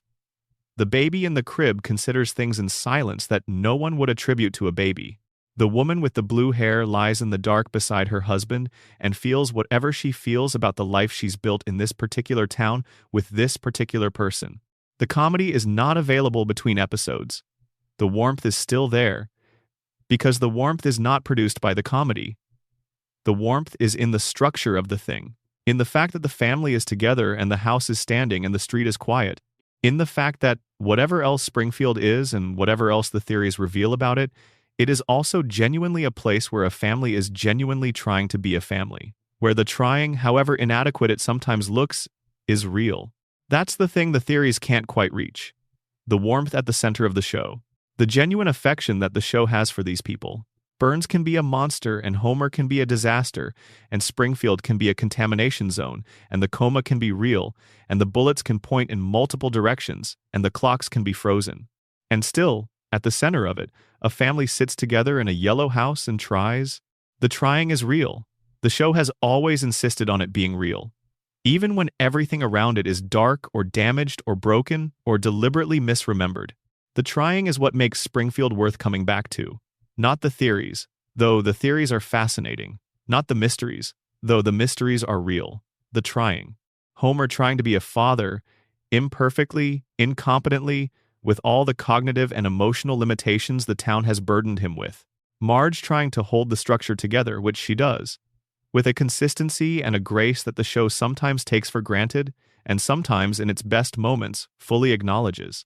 Bart trying to be something other than what the town has prepared for him, which is a person who stays inside the loop and fills the slot that's been designated. Lisa trying to make things better in a town that has decided that better is not a priority. Maggie, quiet, watching, waiting. The house on Evergreen Terrace. Yellow, small, familiar, lit from within. Still there in the dark between episodes. Still there when you come back. Still the same in all the ways that the permanent present requires it to be the same, and in one or two other ways that have nothing to do with the floating timeline and everything to do with what the show has been saying, very quietly, underneath everything else, for 36 years. That home exists. That family exists. In the only sense that matters, which is the sense in which things exist when enough people have returned to them enough times that the returning becomes its own kind of reality. Springfield is real because we've been going back to it for 36 years. And Evergreen Terrace is home because we've always known where to find it. Springfield's economy. The system beneath the system. The economic structure of Springfield is one of the show's most carefully constructed and least discussed background details. It rewards attention in the same way the show's other background details do, with a consistency and a coherence that becomes apparent only when you spend enough time looking at it to see the pattern. Burns owns the nuclear plant. The plant provides Springfield's electricity. Springfield's residents pay for that electricity. The revenue flows to Burns. Burns uses that revenue to fund his operations, his medical treatments, his various schemes, and the maintenance of his influence over the town's political and legal institutions. The money goes from Springfield's residents to Burns and then cycles back through the systems that keep the residents dependent on the plant. This is not a complex economic model. It's actually a very simple one. It's the model of a company town, a town where a single employer controls the primary means of production, the labor supply, the housing market, the commercial ecosystem, and effectively the political infrastructure through the influence that economic dominance provides. The show has been depicting a company town for 36 years. Springfield is Springvale or Pullman, or any of the historical examples of towns built around and controlled by a single industrial entity, translated into the specific idiom of an American animated comedy. Company towns have specific social pathologies. The residents are dependent on the employer in ways that extend beyond the ordinary employment relationship. They are dependent for their housing, their utilities, their commercial options, their children's schooling, their medical care. Every system that a person ordinarily navigates through multiple independent providers is, in a company town, controlled by the same single entity. This creates a dependency that operates at every level of daily life simultaneously, making resistance not just difficult but almost conceptually incoherent. What does resistance look like when the person you're resisting controls your electricity and your water and your employer and your local government? Springfield's residents have never quite formulated an answer to this question. They have in various episodes come close. The moment when they collectively confront Burns over blocking the sun is the closest the show has ever come to depicting genuine collective action against the town's dominant power structure. And Burns is shot, and the investigation goes sideways. And Burns wakes up from his coma, and the sun comes back on, and everything returns to normal. The one moment of genuine resistance ends in something that looks like resolution but contains no actual change in the underlying structure. Because the underlying structure is the show's permanent condition. Burns at the top, the plant in the middle, Springfield's residents at the base, their labor and their dependency and their exposure flowing upward, and the electricity and the employment and the maintenance of the loop flowing down. The economy of Springfield is not a joke. It's the architecture of the thing. The system that makes every other system possible. The foundation on which the coma dream rests, on which the radiation contamination spreads, on which the social contract of collective amnesia operates. Remove the economic structure and the rest of it collapses. Burns knows this. It's the one thing Burns has always known with absolute clarity. The town cannot afford to challenge him because the town cannot afford to lose him. And he has spent a century making that true, building the dependency deeper and deeper, making the plant more central and more necessary, ensuring that by the time anyone in Springfield develops the clarity to see what the arrangement actually is, they are already too dependent on it to contemplate a different arrangement. This is why Homer's guaranteed employment is not a throwaway plot convenience. It is the most important single fact in the show's economic structure. Homer's employment is the arrangement's load-bearing element. The most incompetent possible safety inspector ensures the plant never gets shut down for violations. The deal between Abe and Burns ensures Homer is never fired no matter what he does. The radiation ensures Homer stays cognitively limited enough that he never sees what his job actually is. And the economic dependency ensures that even if Homer were to see, the cost of acting on that knowledge would be too high.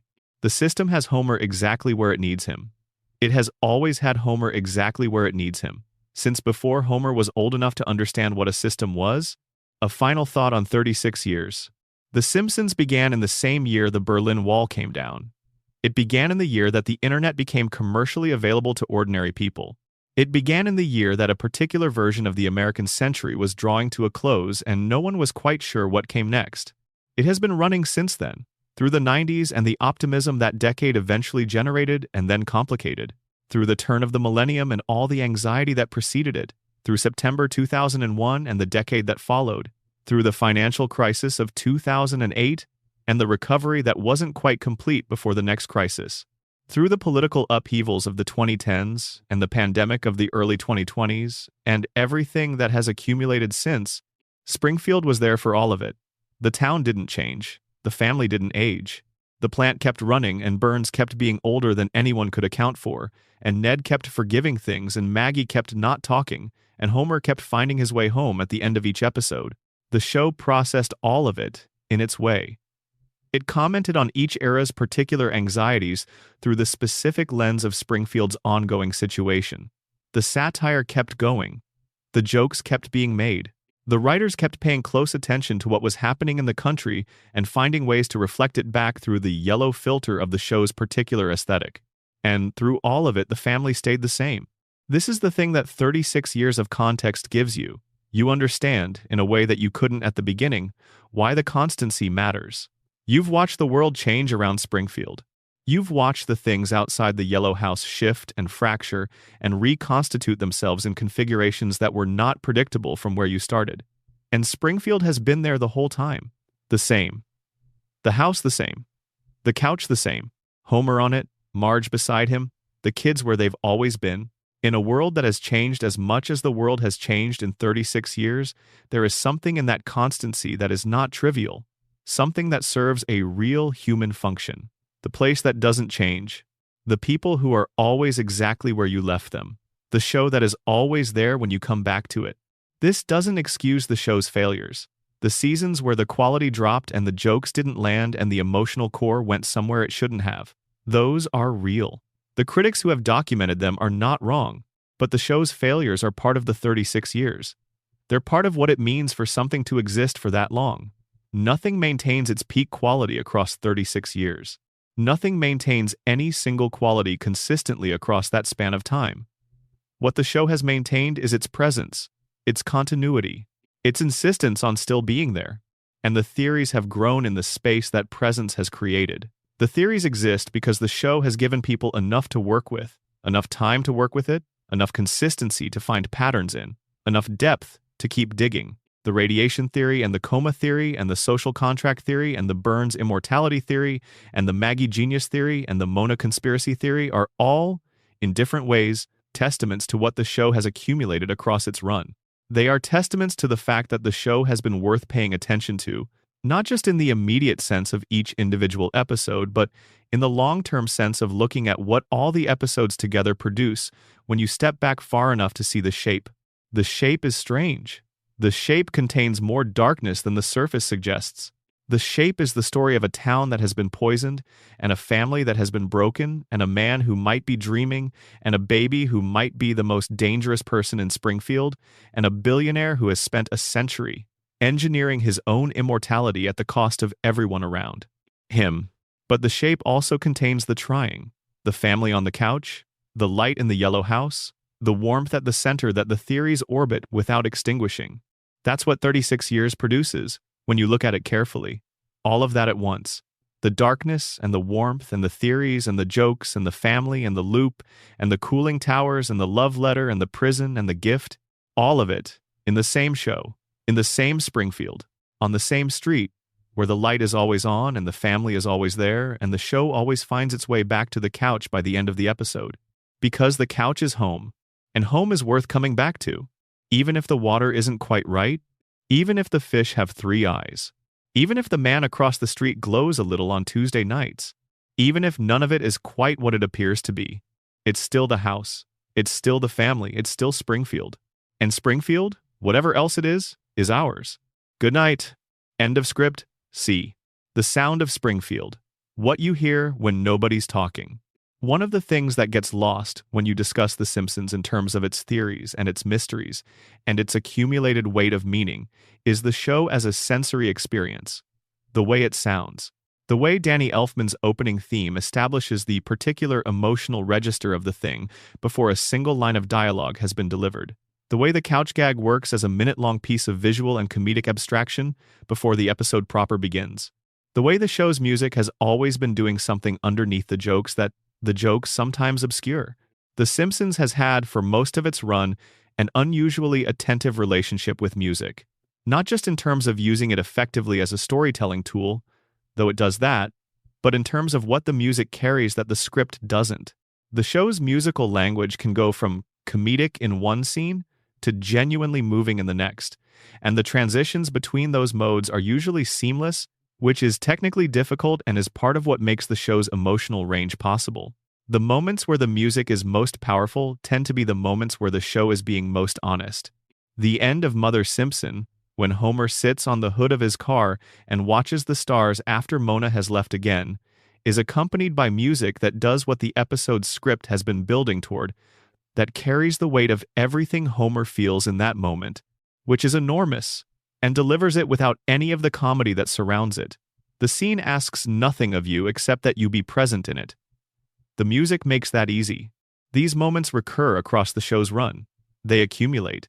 And collectively they are doing something important, which is maintaining the emotional reality of the characters underneath all the comedy that is required to keep the show running as a primetime animated sitcom on network television. The comedy is real. The show is genuinely funny, and has been genuinely funny for most of its run. But the emotional reality underneath it is also real, and the music has always been the show's most direct access point to that reality, bypassing the comedy and the satire and the cultural reference and reaching whatever it is in the viewer that responds to the Simpson family not as a satirical construct but as a family. That is, finally, the deepest thing the theories can't quite reach, not the emotions themselves, which the theories accommodate in various ways. The immediacy of the emotional response. The thing that happens when the music comes in and Homer looks at the stars, and you feel what he feels without needing to know why, without needing the theory to explain the feeling. The feeling is already there. It was there before the theories. It will be there after. It is the ground that the theories are built on, the reason the examining of Springfield has seemed worth doing for so long, the reason the patterns matter. Because the patterns are patterns in something that already had your heart before you started counting the fingers. Springfield has always had your heart. That's the whole point. That's why everything else follows. Good night. Sleep well. The music plays on. The loop as literature. Every narrative tradition has its version of the eternal return. The story that circles back to where it began. The hero who must come home. The family that survives the winter. The town that outlasts the disaster.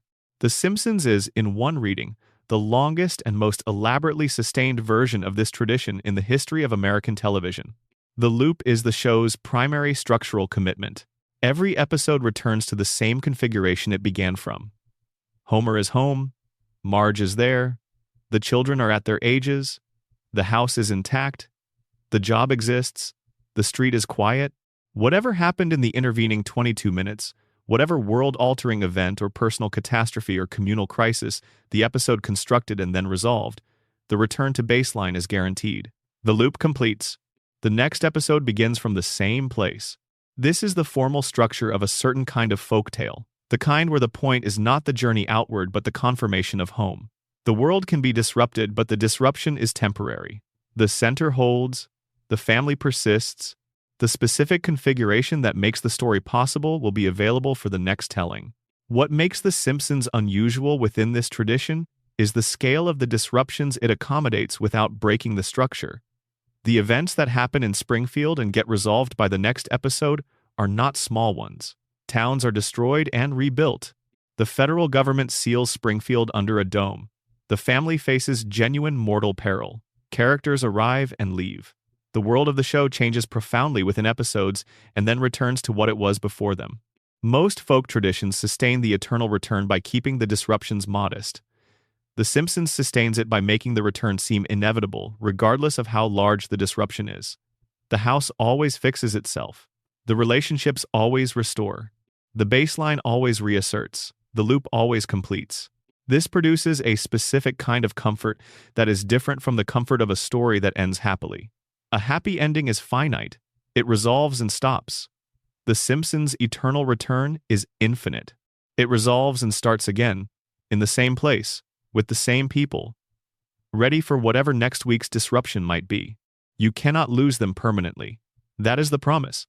Whatever happens, they will be on that couch on Sunday night. Whatever the episode takes from you, the return takes nothing. The loop closes, and the baseline is there. Familiar and warm and exactly as you left it, and exactly as it has always been. This is what the floating timeline serves, in its deepest function. Not continuity of character development, which it actively prevents, not narrative progression, which it systematically avoids.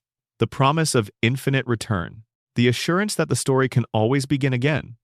That Sunday night will always deliver you back to Evergreen Terrace, to the yellow house, to the family on the couch, to the place you know. In a culture that changes as rapidly as American culture has changed across the span of the show's run, the value of that assurance is not trivial. The value of a story that can always begin again, that has no final chapter, that keeps the characters alive and the house standing and the street quiet and the light on, is the value of something permanent in a landscape where permanence has become increasingly rare. Springfield is permanent. The Simpsons are permanent. The loop guarantees it. And every Sunday night for 36 years and however many more follow, the guarantee is honored. The family is on the couch. The couch is in the living room. The living room is in the yellow house. The yellow house is on Evergreen Terrace. Evergreen Terrace is in Springfield. And Springfield is wherever you are when you turn on the television. That's the magic. Not the three-eyed fish. Not the coma. Not Burns's weekly glow. The magic is simpler and more durable than any theory. It's the fact that they're always there. It's the fact that you can always go back. It's the fact that the loop, for all the darkness it contains and all the strangeness it sustains and all the things it protects the characters from having to face, is also, at its center, a home. And home is the oldest magic there is. Good night, Springfield. We'll see you next week. We always do.